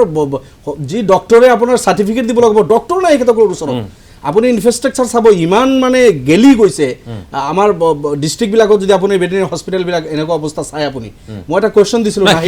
সেইকাৰণে বোধহয় তেওঁলোকে এই পদসমূহ পূৰণ কৰাৰ প্ৰতিশ্ৰুতি গোটেই কথাবোৰ চাই চিটিয়ে নিশ্চয় তেওঁলোকে উল্লেখ কৰিছে। পদকেইটাতো পূৰণ কৰিব, ইনফ্ৰাষ্ট্ৰাকচাৰ একো নাই, তাৰ নামত কি পইচা আছে? গছালা হস্পিটেলকেইটা ঠিক কৰিব লাগিব, ডক্টৰ তাত থাকিব লাগিব। এতিয়া আকৌ সেইখিনি নকৈ মানে মানে মাননীয় মুখ্যমন্ত্ৰী যিটো কৈছে হাস্যকৰ, আজি তেখেতে এটা কথা আনিছে, বাজেটত আনিছে, যিটো বাজেটত আনিবলগীয়া নহয়। তেখেতে দেখিছে কেটেল প্ৰিজাৰ্ভেশ্যন বিলত যিটো অৱস্থা হ'ব, এতিয়া বলদ গৰু কোনে পালিব? 14 বছৰলৈকে তাৰ পিছত আপুনি কি হ'ব এই 14 বছৰ কোনে খুৱাব মানুহ আল্টিমেটলি নাপালে গতিকে তেখেতে আগতে পৰিকল্পনা চিন্তা কৰিছে যে অকল গাইৰ প্ৰজনন বৃদ্ধি কৰাৰ কাৰণে যাতে আপোনাৰ ষাঁড় গৰু বা বলদ গৰুৰ জন্মই নহয় তেনেকুৱা এটা চিন্তা কৰিব লগা সেই কথা বাৰ্তাবিলাক আপোনাৰ বাজেটত লিখিব লগা হৈছে মই ভাবোঁ এইটো বাজেটৰ কথা নহয় কিন্তু যিহেতু সাম্ভাব্য যিটো বিপদ সন্মুখত হ'ব এই যিটো মানে অলৰেডি আপোনাৰ হেৰি আছে আজি মই মন কৰিছোঁ আজি মন কৰাই নহয় তেওঁলোকে উল্লেখ কৰিছে যে বেছি মাইকী পোৱালি যাতে জন্ম হয় এই ব্যৱস্থাটো গাখীৰৰ কাৰণে কৃষকসকলৰ যি অৱস্থা গাখীৰৰ ক্ষেত্ৰখনত আমি বহুত পিছ পৰি অসম মানে কৃষি বেস্ট ষ্টেট অলমষ্ট 70% মানুহ আমাৰ কৃষিৰ ওপৰত নিৰ্ভৰ এই সকলো গৰু ম'হ সকলৰ ঘৰতে আছে প্ৰায় এই কৃষকসকলৰ ফাৰ্মাৰ্ছৰ ওচৰত আছে সেইটো লৈ যিটো বিল মই সেই বিল লৈ হিন্দু মুছলমান কৰিব জনাই ঠিক আছে চবৰ কাৰণে কৃষকৰ কাৰণে যিটো এফেক্ট হ'ব যেতিয়া ট্ৰান্সপৰ্টেশ্যন বন্ধ হ'ব বেলেগ ষ্টেটত বিক্ৰী কৰিব নোৱাৰিব আন্তঃজিলা প্ৰব্লেম হ'ব আল্টিমেটলি গৈ মানুহে তেতিয়া হাত দাঙি দিব দি দিব গোশালাত আপুনি লৈ লওক কিয় পালিব 14 বছৰ কিয় খুৱাব ক'ৰ পৰা খুৱাব ঠিক আছে যে গাখীৰ নিদিব এই কথা বাৰ্তাবিলাক কিন্তু তাৰ কাৰণে কোনো পইচা নাই বিল নাই হয় এই কথাখিনি স্পষ্ট মেক ইন ইণ্ডিয়া যিটো আছিল ছবি এখন আমি শ্লোগান মেক ইন ইণ্ডিয়া তেখেতসকলৰ যিটো আছে আত্মনিৰ্ভৰশীল অসম আত্মনিৰ্ভৰশীল ভাৰত আত্মনিৰ্ভৰশীল যদি আপুনি কৰিব বিচাৰে ইণ্ডাষ্ট্ৰি ছেটআপ কৰিব লাগিব তাৰ কাৰণে কোনো পইচা নাই ঠিক আছে ইণ্ডাষ্ট্ৰি প্ৰসংগটোত অহাই নাই মই আপুনি কিবা খাৰ মই আচলতে কি হয় এই যে শিক্ষা বিষয়ত যে ইমান যে খালী থকা বুলি কয় নহয় তাতে পলিচি এটা আনিব লাগিছিল যে এতিয়া গাঁৱত যাওক তাতে এখন ভঙা জুপুৰিত ইংলিছ মিডিয়াম স্কুল এখন চলি আছে অথচ গভৰ্ণমেণ্টৰ ধুনীয়া বিল্ডিঙত 4-5টামান ল'ৰা থাকে আৰু 4-5জনী টিচাৰো থাকে সেই পদবোৰ যদি খালী কৰাতকৈ যদি এই যিটো এটা পলিচি এটা কৰিলেহেঁতেন যে আমি এই প্ৰাইমেৰী বা যিখিনি আছে প্ৰাইভেট স্কুলৰ লগত কেনেকৈ কোঅপাৰেশ্যন কৰি পেলাই আমি কিছুমান স্কুল বন্ধ কৰি দিওঁ বা প্ৰাইভেট স্কুলবোৰ গভৰ্ণমেণ্ট স্কুলৰ বিল্ডিঙলৈ আনি পেলাই তাহাঁতৰ যিখিনি ল'ৰা ছোৱালী আছে যিবোৰ পইচা দিব নহয় তাক তেনেকৈ এটা সেইবোৰ বহুত বছৰৰ আগতে এইবোৰ চিন্তা চৰ্চা হৈ আছে কিন্তু পলিচি লোৱা নাই এতিয়ালৈকে গতিকে যিমানেই আপোনালোকে গভৰ্ণমেণ্ট স্কুলৰ চেষ্টা আজি আপুনি অংগনবাড়ী ইয়াত সাংঘাতিক ভয় লগা দৃশ্য 10,000 নতুন তেওঁলোকে কৰিব খুজিছে ভালকৈ কথাটো হ'ল এই 10,000লৈ সঁচাই মই খোলাখুলিকৈ হয় সঁচাই যায়নে গাঁওবোৰত আমি দেখিছোঁ তেনেধৰণৰ পৰিৱেশ আমি নেদেখোঁ আজি মই যদি কওঁ যে ৱৰ্ষ্ট পাৰফৰ্মিং যদি ইনষ্টিটিউশ্যন হয় এডুকেশ্যন ইনষ্টিটিউশ্যন সেইটো অংগনবাড়ী চেণ্টাৰ অংগনবাড়ী চেণ্টাৰ কোনো নাচায়ো আৰু অংগনবাড়ী যিখিনি কামো কৰে তেওঁলোকৰো কোনো চাওতা নাই তেওঁলোকৰ যিসকল তাত সহায়িকা হওক অফিচাৰবোৰ অফিচাৰ লেভেলত গতিকে মই আশা কৰি গভৰ্ণমেণ্টে এইবোৰ চাব কাৰণ তাতেই আমাৰ বেচিছটো বিল্ড হয় হিউজ ইনভেষ্টমেণ্ট হ'ব লগা আছে বৃহৎ বিনিয়োগ সেইটোৱে আমাৰ ফিউচাৰটো স্পেচিয়েলি দুখীয়া মানুহ যিখিনি অংগনবাড়ীত ধনী মানুহ বা মিডল ক্লাছ মানুহ নপৰে সৰুখিনি সেই মানুহখিনি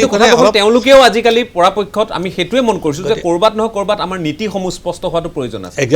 আমি চৰকাৰী বিদ্যালয় আমি খুলিম বা আমি চৰকাৰী আমাৰ শিক্ষা ব্যৱস্থাটোক অধিক শক্তিশালী কৰিম আৰু ব্যক্তিগত খণ্ডৰ আমি ক'ৰবাত নহয় ক'ৰবাত আমি তাত এটা ব্যৱস্থাপনাৰ অধীনলৈ আনিম অভাৰঅল পলিচি মই কৈছোঁ যে আমাক ষ্ট্ৰাকচাৰ নালাগে আমাক এই ব্ৰিক এণ্ড মৰ্টাৰ বা আমাক বিল্ডিংটো নালাগে কিন্তু বিল্ডিঙৰ ভিতৰত কেনেকৈ ভালকৈ চলিব সেইটোৰে পলিচি কৰিব গতিকে তাৰমানে গভৰ্ণেন্সটো খুব বেছি ইম্পৰ্টেণ্ট এতিয়া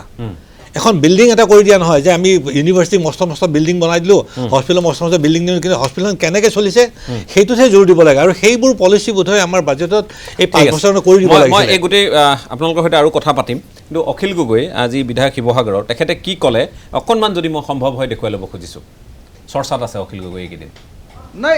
এই বাজেটখনত মধ্যবিত্তৰ কাৰণে বৰ বিশেষ কথা একো নাই যদিও মাইক্ৰ' ফাইনেন্সৰ কথা কৈছে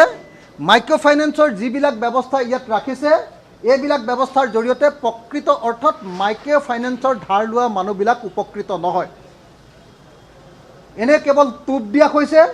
আৰু এনে কেৱল কেইটামান শ্লোগান দি গোটেই বস্তুটোক ধুৱলি কুৱলি কৰি মাইক্ৰ' ফাইনেন্সৰ আচল বিপদটো সম্পৰ্কে আঁতৰি থকা হৈছে আপোনালোকক মই পিছত ক'ম পৰৱৰ্তী সময়ত আমি আজিৰ পৰা ৰিচাৰ্চ আৰম্ভ কৰিম কাইলৈ আৰু পৰহিলৈৰ ভিতৰত আমি ৰিচাৰ্চ সম্পূৰ্ণ কৰিম এই বাজেটখনত কেন্দ্ৰীয় আঁচনিৰ বেছিভাগ কেন্দ্ৰীয় আঁচনিৰ ধনৰ যিবিলাক আবণ্টন তাক ইয়াত অন্তৰ্ভুক্ত কৰা হৈছে আৰু পুৰণি কথাবিলাককে আগৰ যিবিলাক বাজেট 5খন বাজেটত যিবিলাক কথা উল্লেখ কৰা হৈছে তাৰে পুনৰাবৃত্তি কৰি মানে পুৰণি বটলত নতুন মদ পুৰণি বটলত নতুন মদৰ বাহিৰে আন একো ইয়াত নাই গতিকে এই বাজেটখন আচলতে এখন নতুনত্ববিহীন আৰু মানুহৰ আশা সঞ্চাৰ কৰিব নোৱাৰা এখন বেদনাদায়ক এখন হতাশগ্ৰস্ত বাজেটৰ বাহিৰে আন একো নহয় হতাশজনক বাজেটৰ বাহিৰে আন একো নহয় আছিল অখিল গগৈৰ ভাষ্য মই ৰূপক শৰ্মা মই আপোনাৰ কাষলৈ আহিছোঁ কাৰণ চাওক আমি কথাখিনি যথেষ্ট ইয়াত প্ৰসংগ আহিছে আমি বিশেষকৈ শিশুসকলৰ তেওঁলোকৰ উত্তৰণৰ কাৰণে সোণালী শৈশৱৰ কাৰণে এই প্ৰসংগবোৰ উল্লেখ কৰা হৈছে অংগনবাড়ী ইত্যাদি উল্লেখ কৰা হৈছে 1000 অংগনবাড়ী নতুনকৈ মডেল অংগনবাড়ী হ'ব ৰাজ্যখনত এই কথাখিনি আছে ঠিকে আছে গ্ৰামাঞ্চলৰ বহু শিশু বহু ঠাইত অংগনবাড়ীত তেওঁলোকে এনেধৰণে তেওঁলোকে শিক্ষিত হয় বা তেওঁলোকক যি ধৰণৰ তেওঁলোকৰ পোষণৰ ক্ষেত্ৰত পুষ্টিৰ ক্ষেত্ৰত এই ধৰণৰ ব্যৱস্থা ইত্যাদি লোৱাৰ পৰা আদি কৰি তেওঁলোকক প্ৰাৰম্ভিক কেতবোৰ শিক্ষা ইত্যাদি দিয়াৰ প্ৰসংগ আহে এই কথাবোৰ বাৰু আছে এই কথাখিনিয়ে আমি তাৰ লগতে কিন্তু আমি মন কৰিব লাগিব যে আমি আজি নৱম দশম শ্ৰেণীৰ ছাত্ৰ ছাত্ৰীসকলক মই যিহেতু সকলো বিষয় একাকাৰ কৰি পেলাব নোৱাৰোঁ যদিও কেইটামান বিষয় চুই যাব লাগিব যে নৱম দশম শ্ৰেণীৰ কাৰণ আমি এইবাৰ দেখিছোঁ যে শিক্ষা ব্যৱস্থাটোৰ আমাৰ যিসমূহ অন্তৰায় যিসমূহ সমস্যা এইবাৰ প্ৰতিফলিত হৈছে যেতিয়া আমি ৰিজাল্ট ঘোষণা কৰিবলৈ আগবাঢ়িছোঁ তেতিয়া আমি বহু কথাই আমাক জোকাৰি গৈছে আমি যেতিয়া অনলাইন শিক্ষাৰ কথা কৈছোঁ সেই সময়তো আমি দেখিছোঁ যে অভাৱগ্ৰস্ত যিসমূহ পৰিয়ালৰ ল'ৰা ছোৱালী ছাত্ৰ ছাত্ৰী তেওঁলোকে এণ্ড্ৰইড ফোন কিনিব নোৱাৰে তেওঁলোকৰ পিতৃ মাতৃৰ সেই সাধ্য নাই আৰু তেওঁলোকে যি অঞ্চলত থাকে তাত বিজুলী বাতিৰো বহু ঠাইত তেওঁলোকে হয় দুই এটা সুবিধা পাইছে যদিও বহু ঠাইত বিদ্যুতৰ পোহৰ এতিয়াও পৰিবলৈ বহুত ঠাই বিশেষে বাকী আছে এই কথাখিনি অপ্ৰিয় সত্য কথা গতিকে কথাটো হ'ল যে 26000 গাঁও আছে তাত ছাত্ৰ ছাত্ৰীসকল আছে তেওঁলোকে এণ্ড্ৰইড ফোনৰ কথা আজি বাৰু উল্লেখ কৰিছে সেইটো এটা ভাল পদক্ষেপ বুলি আমি ক'ম যে নৱম দশম শ্ৰেণীৰ ছাত্ৰ ছাত্ৰীৰ কাৰণে এণ্ড্ৰইড কিন্তু একে সময়তে তাত নেটৱৰ্ক আৰু তেওঁলোকৰ ব্যৱস্থাপনাখিনি কেনেধৰণৰ হ'ব যিসমূহ বিদ্যালয়ত অধ্যয়ন কৰে তাত আমি কেনেধৰণে এই এডভান্স বা ডিজিটেল ক্লাছৰুমৰ ব্যৱস্থা কৰিব পাৰোঁ এই কথাখিনিও যদি ক'ৰবাত সম্পৃক্ত হ'লহেঁতেন কথাখিনি উৎসাহ যোগালেহেঁতেন ক'ৰবাত নহয় ক'ৰবাত আমি কৈছোঁ যে ক'ৰবাত আমি এই আমাৰ যে গাঁৱে ভূঞে কথাবোৰ কয় যে 19ত বা বলা এনেধৰণৰ এটা কথা হৈছেনে আমি ঠিক 20ত প্ৰৱেশ কৰিব পৰা নাই নেকি ক'ৰবাত আমি এই কথাবোৰ 19লৈ নি আমি তাতে সমাপ্ত কৰিছোঁ নেকি নাই এটা কথা মই কওঁ যে বিশেষকৈ এইখন বাজেটত মই আগতে কৈছোঁ শিক্ষাৰ ওপৰত জোৰ দিয়া হৈছে বিশেষকৈ অংগনবাড়ীৰ কথা যদি আমি কওঁ আমি প্ৰত্যেকে দেখা পাইছোঁ যে অংগনবাড়ী যিবিলাক আমাৰ চেণ্টাৰবিলাক আছে হয়তো কাৰোবাৰ ঘৰত ক'ৰবাত হয়তো কাৰোবাৰ নিজৰ ঘৰতে আছে ঠাই বিশেষে আছে একে বিধ্বস্ত অৱস্থাত আছে য'ত কোনো আপোনাৰ বিজুলী বাতিৰ সংযোগ নাই পানীৰ ব্যৱস্থা নাই কিন্তু এইবাৰ যিটো 25 লাখ টকা যিটো মডেল যিটো আমাৰ অংগনবাড়ী কৰিছে যে প্ৰথমতে 1000 তাৰপিছত 10000লৈকে লৈ যাব তো আমি বহুত দেখা পাইছোঁ আমাৰ তাৰপিছত বহুত মধ্যবিত্তৰ বহুত সন্তানক আমি যে এই যিবিলাক প্লে স্কুলত যে পঠিয়াওঁ কিডজি হওক ইউৰো কিডছ হওক এখন যদি সুন্দৰ এখন যদি অংগনবাড়ী স্কুল হয় স্কুল তেতিয়া পঠিয়াবৰ কাৰণে তেতিয়া অভিভাৱকসকলে তেতিয়া তাক পঠিয়াব কাৰণ আমাৰ শিক্ষাটো প্ৰথম আৰম্ভ হয় এই অংগনবাড়ী চেণ্টাৰবিলাকৰ পৰাই এই সুন্দৰ যেতিয়া পৰিৱেশত যদি গাঁৱত এখন ভাল স্কুল হয় এইটো আমাৰ কাৰণে ভাল কথা হ'ব তাৰ ভিতৰতে একে সময়তে তাত লাইটৰ সংযোগৰ কথা কৈছে পানীৰ ব্যৱস্থাৰ কথা কৈছে আৰু আহি আমি যদি চাওঁ যে এতিয়া কৈছে যে আমাৰ যিটো বহুত ক্ষেত্ৰত য'ত দুখনকৈ স্কুল আছে আমাৰ য'ত অলৰেডি আমাৰ এমাংগেমেশ্যনৰ কথা আমাৰ হৈ আছে এতিয়া হ'ল কি যে ক্লাছ 9 আৰু ক্লাছ 10 যিটো এণ্ড্ৰইড দিয়া কথা বিধায়কসকলে আমি যোৱা 2 বছৰ এটা খুব আমি তাৰমানে প্ৰব্লেম ফেচ কৰি আছোঁ আমাৰ তাত ল'ৰা ছোৱালীবিলাক আহে প্ৰথম হৈছে যে তেওঁ অভিভাৱকে কৈছে মই একদম একে দুখীয়া হৈছে মোৰ ল'ৰাটো অনলাইন ক্লাছ চলি আছে মানে মোবাইলতে কিনিব নোৱাৰে আপোনালোক একেবাৰে কাষতে আপোনালোকেই থাকে ওচৰলৈ আহে আহি পেলাই কৈছে যে এটা মোবাইল কিনি দিব লাগে মোৰ ল'ৰাটো বা ছোৱালীজনীয়ে অনলাইন ক্লাছ কৰিব পৰা নাইকিয়া আৰু যদি দেখা পাইছে এইবাৰ বাজেটত স্মাৰ্টফোন দিয়াৰ কাৰণে প্ৰায় 8 লাখ যাতে উপকৃত হয় তাৰ কাৰণে এখন বাজেটত এনলক ফোন দিয়াৰ কথা কৈছে একেলগতে তেওঁলোকক ইণ্টাৰনেট সেৱাটো দিয়াৰ কথা কৈছে আৰু এই যে ক'লে যে টাৱাৰ য'ত নাইকিয়া আজিৰ পৰা কেইদিনমান আগত আজিকালিতো জানে সপ্তাহে আমাৰ আজি কেবিনেট হয় এইবাৰ কেবিনেটত কিন্তু সেই যে টাৱাৰৰ কথাবিলাক কৈছে যে কাৰোবাৰ যদি টাৱাৰ নাথাকে আমাকে কৈছে বিধায়কসকলে আমি এখন লিখি দিব লাগে যাতে এয়াৰটেলে হওক বা এয়াৰচেলে হওক যোনেই হওক বা জিঅ' হওক তেওঁলোকে তাতে যাতে টাৱাৰ স্থাপন কৰিব পাৰে গতিকে সেইখিনিলৈকে এইখন চৰকাৰে তাৰমানে চিন্তা কৰিছে যাতে ক'ভিড সৃষ্ট পৰিৱেশত যাতে দুখীয়া ঠিক আছে এই কথাখিনি আছে মই আকৌ কৈছোঁ যে অংগনবাড়ী যথেষ্ট দীঘলীয়াকৈ ইয়াত কথাখিনি লিখা হৈছে ইয়াত লিখা হৈছে যে 1000টা মডেল অংগনবাড়ী কেন্দ্ৰ নিৰ্মাণ কৰা হ'ব শিশুৰ বাবে সকলো সা সুবিধা থাকিব যদিহে প্লে স্কুলৰ বিকল্প হিচাপে গঢ়ি তুলিব পাৰি আৰু তেনেধৰণৰ চিন্তাধাৰা বিজ্ঞানসন্মত চিন্তাধাৰা আধুনিক প্ৰযুক্তি যদি ব্যৱহাৰ হয় তাতকৈ ভাল আন একো হ'ব নোৱাৰে এই কথাখিনিও স্পষ্ট যদিহে কথাবোৰ ভবা ধৰণে কোৱা ধৰণে হয় আমি সেয়েহে লক্ষ্য কৰিব লাগিব 25 লাখ টকা এটা কম এমাউণ্ট নহয় কম পইচা নহয় এটা অংগনবাড়ী কেন্দ্ৰৰ কাৰণে যদিহে সুচাৰুৰূপে পৰিচালিত হয় ইয়াত উল্লেখ কৰা হৈছে পৰৱৰ্তী সময়ত এনে 10,000টা অংগনবাড়ী কেন্দ্ৰ নিৰ্মাণ কৰা হ'ব। এইখিনি প্ৰাৰম্ভিক হয় মোবাইলৰ কথা আহিছে এটা ইণ্টেণ্ট ঠিকে আছে, এইটো ভাল এটা পদক্ষেপ। আমি দেখিছোঁ বিগত দিনত 2-এটা ইনচিডেণ্টো হৈছে, ক্লাছ কৰিব পৰা নাই, মা দেউতা মোবাইল কিনি দিব পৰা নাই, ল'ৰা ছুইচাইড কৰিছে, এনেকুৱা 2-এটা ঘটনা পেপাৰত দেখিছোঁ। কিন্তু 9-10 সীমিত নাৰাখি 11-12তো দুখীয়া ল'ৰা আছে, 11-12 হওক বা ডিগ্ৰীৰ ল'ৰা হওক, দুখীয়া ল'ৰা ছোৱালী যিখিনি আছে BPL কেটেগৰীৰ হওক বা আৰু যেনেকুৱা হওক, ঠিক তেনেকুৱা সবৰ কাৰণে যদি আমি পৰামৰ্শ দিম, বাজেট ডিছকাশ্যন যিহেতু হ'ব, তাত আমি সেইটোৱে দৰিদ্ৰ সীমাৰেখাৰ তলৰ যিসকল আছে, যিসকল ছাত্ৰ ছাত্ৰী তেওঁলোকৰ যদি সুবিধা হয় অংগনবাদী ঠিকে আছে। আপোনাৰ একেবাৰে গোটেই নোৱাৰে, মই কৈ দিব নোৱাৰোঁ যে 20,000 আপুনি একেদিনে কৰক, কিন্তু তাতে প্ৰয়োজন আছে। আৰু তেখেতে নিজেও স্বীকাৰ কৰিছে আমাৰ ৰুলিং পাৰ্টিৰ বিধায়ক শৰ্মা ডাঙৰীয়া যে একেবাৰে দুৰৱস্থা, একটো ইনফ্ৰাষ্ট্ৰাকচাৰ নাই, নিজৰ ঘৰৰ চোতালতে বনাইছে, বাকী এইসকলৰ যি মাননি দিয়া হয় একেবাৰে কম। এইটো আজিৰ কথা নহয়, অংগনবাড়ীৰ প্ৰচেছটো যে নহয়, এইবিলাক বাজেট ডিছকাশ্যনত আমি আনিমেই কথা পতাবিলাক। মই অকল 25 লাখ দি ঘৰটো বনালে নহ'ব, এইখিনি সকলো আন্তঃগাঁথনি আৰু সকলো ব্যৱস্থা সকলক বাকী কামো লোৱা হয়। আৰু কোভিড থাকিব, আটাইতকৈ ডাঙৰ কথাটো হ'ল কোভিড ইমান সহজে যে যাব, গতিকে তাৰ লক্ষ্য ৰাখিয়ে অংগনবাড়ী কেন্দ্ৰ বনাওঁ, বিদ্যালয়ৰ বিদ্যায়তনিক দিশসমূহ আমি সকলোখিনি চাব লাগিব। অংগনবাড়ী যোৱা 5টা বছৰটো এখনো হোৱা নাই, যি হৈছে নতুন এটা প্ৰচেষ্টা। কিন্তু এটা কথা ঠিক যে সমবায় খণ্ডত কেতবোৰ প্ৰসংগ আজি ঠাই পাইছে, যিখিনি আমি এই মুহূৰ্তত উনুকিয়াব খুজিম। শিলঘাটৰ যি অসম মৰাপাট কলৰ কাৰখানা পুনৰুজ্জীৱিত কৰিবৰ কাৰণে 8 কোটিৰ প্ৰস্তাৱ লোৱা হৈছে, এইটো এটা ভাল খবৰ। কিন্তু একে সময়তে আমি উল্লেখ কৰিব লাগিব যে কাগজ কল সন্দৰ্ভত যিবোৰ কথা বতৰা চলি আছে, সেই বিষয়বোৰ আজিলৈ আকৌ কৈছোঁ চৰকাৰীভাৱে বিশেষ গুৰুত্ব লাভ কৰা নাই। ইয়াৰ বিপৰীতে সীমান্ত অঞ্চল উন্নয়নৰ কথা কোৱা হৈছে, নতুন দিল্লীৰ সাংস্কৃতিক প্ৰকল্পৰ কথা কোৱা হৈছে, গুৱাহাটীৰ পাহাৰ বেদখল মুক্ত কৰাৰ কথা কোৱা হৈছে, আৰু লগতে বেদখল মুক্ত কৰিবলৈ যাওঁতে যিসকলে অতদিনে বসবাস কৰি আছে সেই ক্ষেত্ৰত তেওঁলোকৰ ক্ষেত্ৰত কেতবোৰ পট্টা ইত্যাদি দিয়াৰ ব্যৱস্থা আছে, যিখিনি কথাহে তেওঁলোকক উৎসাহিত কৰিছে। এই বিষয়বোৰ আছে। আৰু লগতে নতুন জিলা তামোলপুৰ নতুন জিলা হিচাপে গঢ় দিয়াৰ প্ৰস্তাৱ আছে। নতুন চিকিৎসা মহাবিদ্যালয় গোলাঘাট, ধেমাজি, মৰিগাঁও, বঙাইগাঁও, তামোলপুৰ ইয়াত ঠাই পাইছে। 10টা কামাণ্ডো বেটেলিয়নৰ প্ৰসংগ আছে এই ধৰণে। আৰু লগতে মুখ্যমন্ত্ৰীৰ COVID-19 বিধৱা সাহায্য আঁচনি, যি ইতিমধ্যেই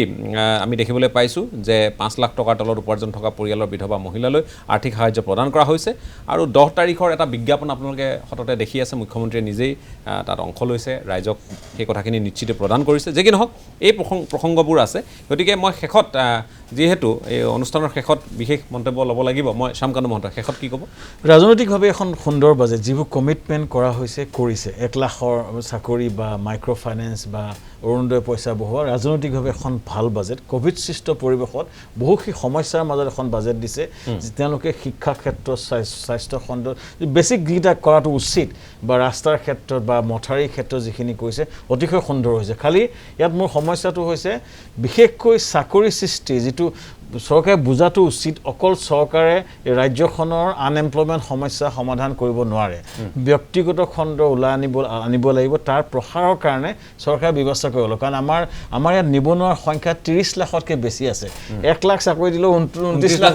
থাকিব। এই দক্ষতা বৃদ্ধিৰ কাৰণে স্পেচিফিক ক'ব লাগিছিলে বাজেটটোত। আৰু ষ্টাৰ্টআপ, যিটো মই কৈছোঁ যে নতুন উদ্যোগী সৃষ্টিৰ প্ৰসাৰ, সেই কমিটমেণ্টটো মই নেদেখিলোঁ বাজেটত। লিখাটা মই অলপ লিখা দেখিছোঁ, বা উদ্যোগ আনিবৰ এটা প্ৰচেষ্টা মই নেদেখিলোঁ। এই বাজেটখন এইখিনি কথা বিশেষকৈ মই আকৌ কৈছোঁ, মই নিজে এজন উদ্যোগী, আমাৰ কাৰণে বজাৰটো মেইন কথা, বজাৰটো মেইন। এই বজাৰ সৃষ্টিৰ কাৰণে এটা প্ৰচেষ্টা নেদেখিলোঁ। এইখিনি কথা মই ভাবোঁ আকৌ পুনৰ বিবেচনা হ'ব। তাৰ লগতে আৰু এজন সংস্কৃতিৰ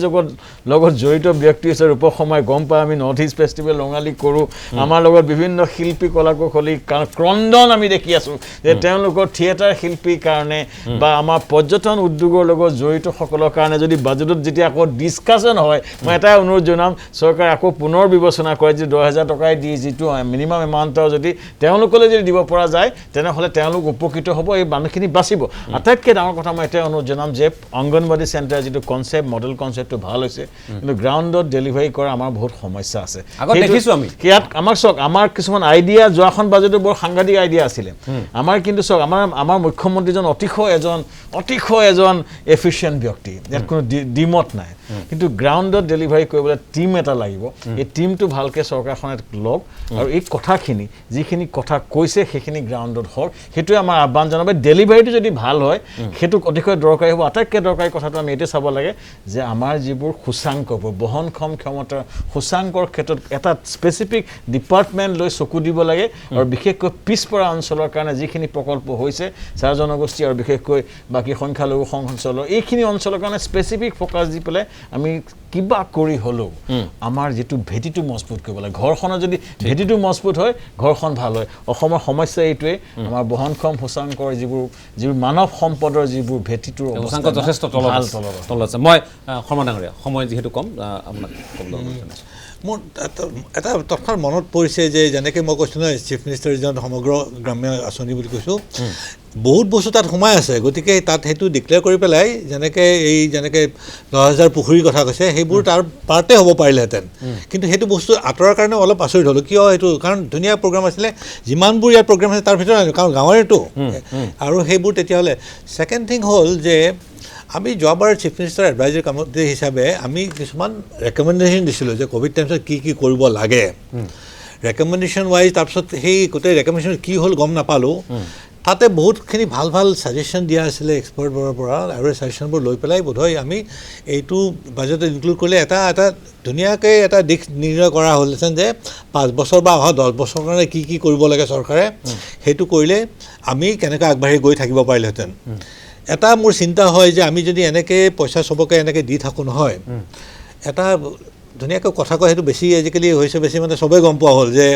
আমি মাছটো দিয়াতকৈ মাছ মৰাটো শিকাব লাগে মাছ কেনেকৈ ধৰিব লাগে মাছ কেনেকৈ পালন কৰিব সেইটো কৰিব লাগে গতিকে মাছটো দিলোঁ এতিয়া বহুত ক্ষেত্ৰত কি হৈছে এইবোৰ প্ৰগ্ৰাম চাই পেলাই আমি মাছ দিয়া নাই যে এওঁক এইটো কিবা পইচাটো দিলোঁ তেওঁক কিবা এটা হৈছে পইচা দিলোঁ কিন্তু কানুই কৈছে ধুনীয়াকৈ যে আমি যদি একদম আমাৰ বৰ্ডাৰৰ পৰা আনি পেলাই যদি ইয়ালৈ আনিব লগা হয় চেণ্টাৰলেছে গুৱাহাটীলৈ আনিব লগা হয় তেতিয়াহ'লে বৰ্ডাৰৰ পৰা আৰম্ভ কৰিব তাত কেনেকৈ ৰাস্তা যদি আনি দিয়ে নহয় অলমষ্ট সেই ৰাস্তাৰ যেনেকৈ সৰু নদী ষ্ট্ৰীম এটাৰ পৰা আহি এই সাগৰত পৰে নহয় তেনেকৈ বস্তুবোৰ তাত প্ৰডাকশ্যন আহি তেতিয়াহ'লে গুৱাহাটীত পাব আৰু আমি যদি ৰাস্তাৰ ছিষ্টেমটো ঠিক কৰিব পাৰোঁ নহয় বোধহয় যিটো নিবনুৱা এনেকৈ 30 লাখৰ কাৰণে ভাবিব নালাগে কাৰণ ভাল এটা ৰাস্তা হ'লে নহয় আপুনি বহুত বস্তু হৈ যায় জি এছ ৰোডটো চাওকচোন বাইপাছটো নগাঁৱৰ সেই বাইপাছটো কিমান বিজনেছ হৈ আছে সেইবোৰ বিজনেছটো চৰকাৰেতো কৰি দিয়া নাই এবাৰ ৰাস্তাটো হ'ল গতিকে সেই বস্তুটোৰ কাৰণে খুব জোৰ দিব লাগে সেইকাৰণে মই কৈছোঁ যে ৰোড টু ডেভেলপমেণ্ট যে অসমত যদি ৰাস্তা যদি ভাল হয় নহয় বহুত কথা আপুনি আনকি ক'ভিডৰ টাইমছত আমি এই হেল্থ বা এইবোৰ ৰিলেটেড বস্তু ভাবিব নালাগে এডুকেশ্যনৰ কথা ভাবি দিব নালাগে তেওঁলোকে নিজেই উলিয়াব পাৰিব কি কৰিলে ভাল হ'ব আৰু নিজে ৰাস্তা লাগে আৰু দলং লাগে আৰু তেওঁলোকে ৰাজ্যৰ অৰ্থনীতিত ধুনীয়াকৈ পাৰিব গতিকে মই ৰফিকুল ইছলাম আপোনাৰ কাষলৈ আহিছোঁ সময় কম হয় সাধাৰণতে এটা চৰকাৰৰ আপোনাৰ লাষ্ট ইয়েৰ যিটো বাজেট থাকে সেইটো আপোনাৰ ইলেকশ্যন কেন্দ্ৰিক এটা বাজেট হয় অলপ ফাইনেন্সিয়েল এড তাতে থাকে আপোনাৰ কিন্তু এইটো ষ্টাৰ্টিং আমাৰ এই নতুন চৰকাৰৰ গতিকে এই সময়ত জনগণে আশা কৰিছিল আপোনাৰ যেনেকুৱা বিশেষভাৱে উদ্যোগীকৰণৰ স্কিল ডেভেলপমেণ্ট এই বিষয়ে বা এগ্ৰিকালচাৰটো আমাৰ এটা উদ্যোগীকৰণ কৰাৰ তেনেকুৱা এটা পৰিকল্পনা ইতিমধ্যে আমাৰ মহন্ত ডাঙৰীয়ে কৈছে যে কোল্ড ষ্টৰেজৰ পৰা আৰম্ভ কৰি মাৰ্কেটৰ পৰা আৰম্ভ কৰি ঠিক তেনেকুৱা ধৰণৰ বিশেষ একো এই বাজেটত নাই বৰঞ্চ ফাইনেন্সিয়েল এড যিবিলাক ইলেকশ্যনৰ আগত প্ৰতিশ্ৰুতি আছিল সেইখিনি বাহাল ৰাখি মানে এতিয়া যদি আপুনি ইয়াৰ বাজেটৰ পুৰণা কথাখিনি উলিয়াই দিয়ে নতুন বিশেষ নাই গতিকে আৰু যদি এই কথাখিনিৰ ওপৰত জোৰ হ'লেহেঁতেন মই ভাবোঁ অসমৰ কাৰণে বহুত এইটো লাভদায়ক হ'লহেঁতেন আৰু সকলো জাতি জনগোষ্ঠীক সমানভাৱে আমি এইখিনি কথা আনিম আৰু সকলো জাতি জনগোষ্ঠীক সমানভাৱে যদি আগুৱাই লৈ নাযাওঁ আমি অসমখনক আমি টপ 5ৰ ভিতৰত কেতিয়াও আনিব নোৱাৰোঁ সেইকাৰণে ৰাভা গাৰো বড়ো চাহ বাগানী আৰু চৰ চাপৰি আদি কৰি যিবিলাক পিছপৰা পাহাৰী অঞ্চল ইয়াত স্পেচিয়েল ফ'কাছ হ'ব লাগে এইখিনি কিন্তু ইয়াতে প্ৰতিফলিত নহ'লে আপোনাৰ সূচকাংক তাতেই কমি থাকিব ঠিক আছে মই ৰূপ শৰ্মা আপোনাৰ কাষলৈ আহিছোঁ মোৰ কথাটো হৈছে যে কোনো ধৰণৰ কৰ আৰোপ নকৰাকৈ এইখন এখন জনকল্যাণমুখী বাজেট য'ত মই প্ৰথমবাৰ কৈছোঁ য'ত যে সমাজৰ প্ৰতিটো স্তৰকে চুই গৈছে কাৰণ নিৰ্বাচনৰ প্ৰাকখনত দিয়া প্ৰতিশ্ৰুতিসমূহ আমি পালন কৰিছোঁ আৰু যিহেতু আমাৰ দ্বিতীয় কাৰ্যকালৰ কাৰণে প্ৰথমখন বাজেট মই কৈছোঁ আমি 6 মাহ পাম আকৌ বাজেট আহি আছে গতিকে এটা আভাস দিয়া হৈছে যে এইখন চৰকাৰে কি ধৰণে কাম কৰিব কি ধৰণে অসমখন উগাই নিব এটা ভিজন লৈ পেলাই কাম কৰা হৈছে গতিকে এইখন বাজেট লৈ পেলাই আমি গৌৰৱান্বিত এখন উৎকৃষ্ট বাজেট এইখন লৈ পেলাই আমি অধিক আনন্দিত ঠিক আছে তেওঁ উল্লেখ কৰিছে অতিশয় আনন্দিত ভাৰতীয় জনতা পাৰ্টীৰ এগৰাকী প্ৰতিনিধি হিচাপে আৰু নগাঁৱৰ বিধায়ক হিচাপে তেখেতে সেইখিনি কথা কৈছে কিন্তু আমি মন কৰিছোঁ যে এইখন বাজেটত কেতবোৰ গুৰুত্বপূৰ্ণ দিশ আছে সকলোবোৰ কথা আমি আজি চুই যোৱাটো সম্ভৱ নহয় গতিকে আমি হাতী মাৰি ভুৰুকাত ভৰোৱাৰ দৰে আমি কেতবোৰ কথা পাতিলোঁ কেতবোৰ আলোচনা কৰিলোঁ আৰু যিকেইটা হয় আমাৰ সমাধান কৈছে ৰাস্তা কথা কৈছিলে কিন্তু প্ৰত্যেকজন MLA আমি কিন্তু যে এটা বস্তু সমৰ্থন কৰিব লাগিব যে যোৱা 5টা বছৰত ৰাস্তা ঘাট কিন্তু অসমত কিন্তু যথেষ্ট উন্নতি হৈছে কিন্তু আটাইতকৈ ডাঙৰ কথা হৈছে মই তথাপিতো আপোনাক কওঁ যে ৰাষ্ট্ৰীয় ঘাইপথত এই কোম্পানীসমূহ যিসমূহে আজি বৃহৎ তেওঁলোকে ঠিকাদাৰী সংস্থা তেওঁলোকে যিটো অৱস্থা কৰিছে তেওঁলোকে ৰাষ্ট্ৰীয় ঘাইপথকেইটাৰ ঠাই বিশেষে যি 4 লেনৰ সম্প্ৰসাৰণত য'ত তেওঁলোকে আজি এইবোৰ কাম কৰিছে মই ভাবোঁ যে এই চৰকাৰখনে এইবোৰ দিশ যথেষ্ট গুৰুত্ব সহকাৰে ল'ব লাগে আৰু দৰকাৰ হ'লে তেওঁলোকৰ জবাবদিহি কৰিব লাগে দৰকাৰ হ'লে তেওঁলোকৰ বিৰুদ্ধে ব্যৱস্থা গ্ৰহণ কৰিব লাগে কাৰণ কেন্দ্ৰত আপোনালোকৰ চৰকাৰ ৰাজ্যত আপোনালোকৰ চৰকাৰ দ্বিতীয়বাৰৰ কাৰণে শাসনৰ সুবিধা লাভ কৰিছে গতিকে এই বিষয়সমূহ যথেষ্ট গুৰুত্ব সহকাৰে লোৱাটো প্ৰয়োজনীয়তা আছে কাৰণ ৰাইজে দুৰ্ভোগ ভুগিছে ৰাষ্ট্ৰীয় ঘাইপথ হয় ঠাই বিশেষকৈ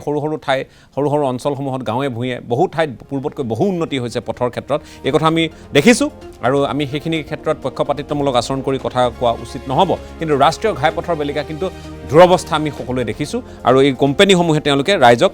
তেওঁলোকে এক প্ৰকাৰ বিপদৰ মাজলৈ ঠেলি দিছে যে কি নহওক মই আপোনালোক আজি উপস্থিত থকাৰ কাৰণে ধন্যবাদ জ্ঞাপন কৰিছোঁ আমি ক্ৰীড়া আৰু যুৱ কল্যাণৰ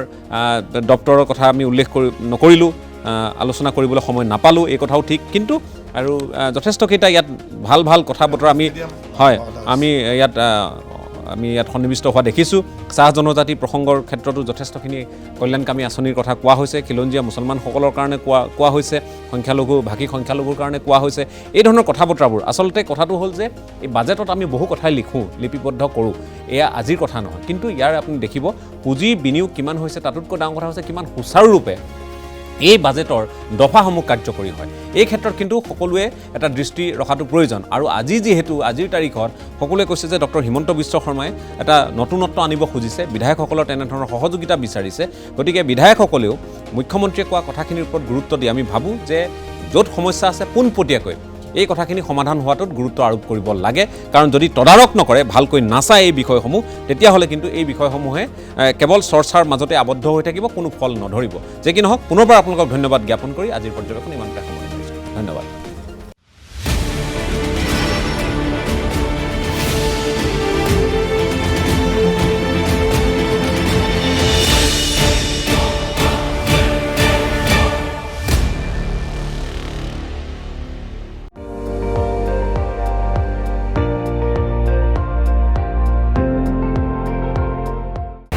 আপুনি চাই আছে ND24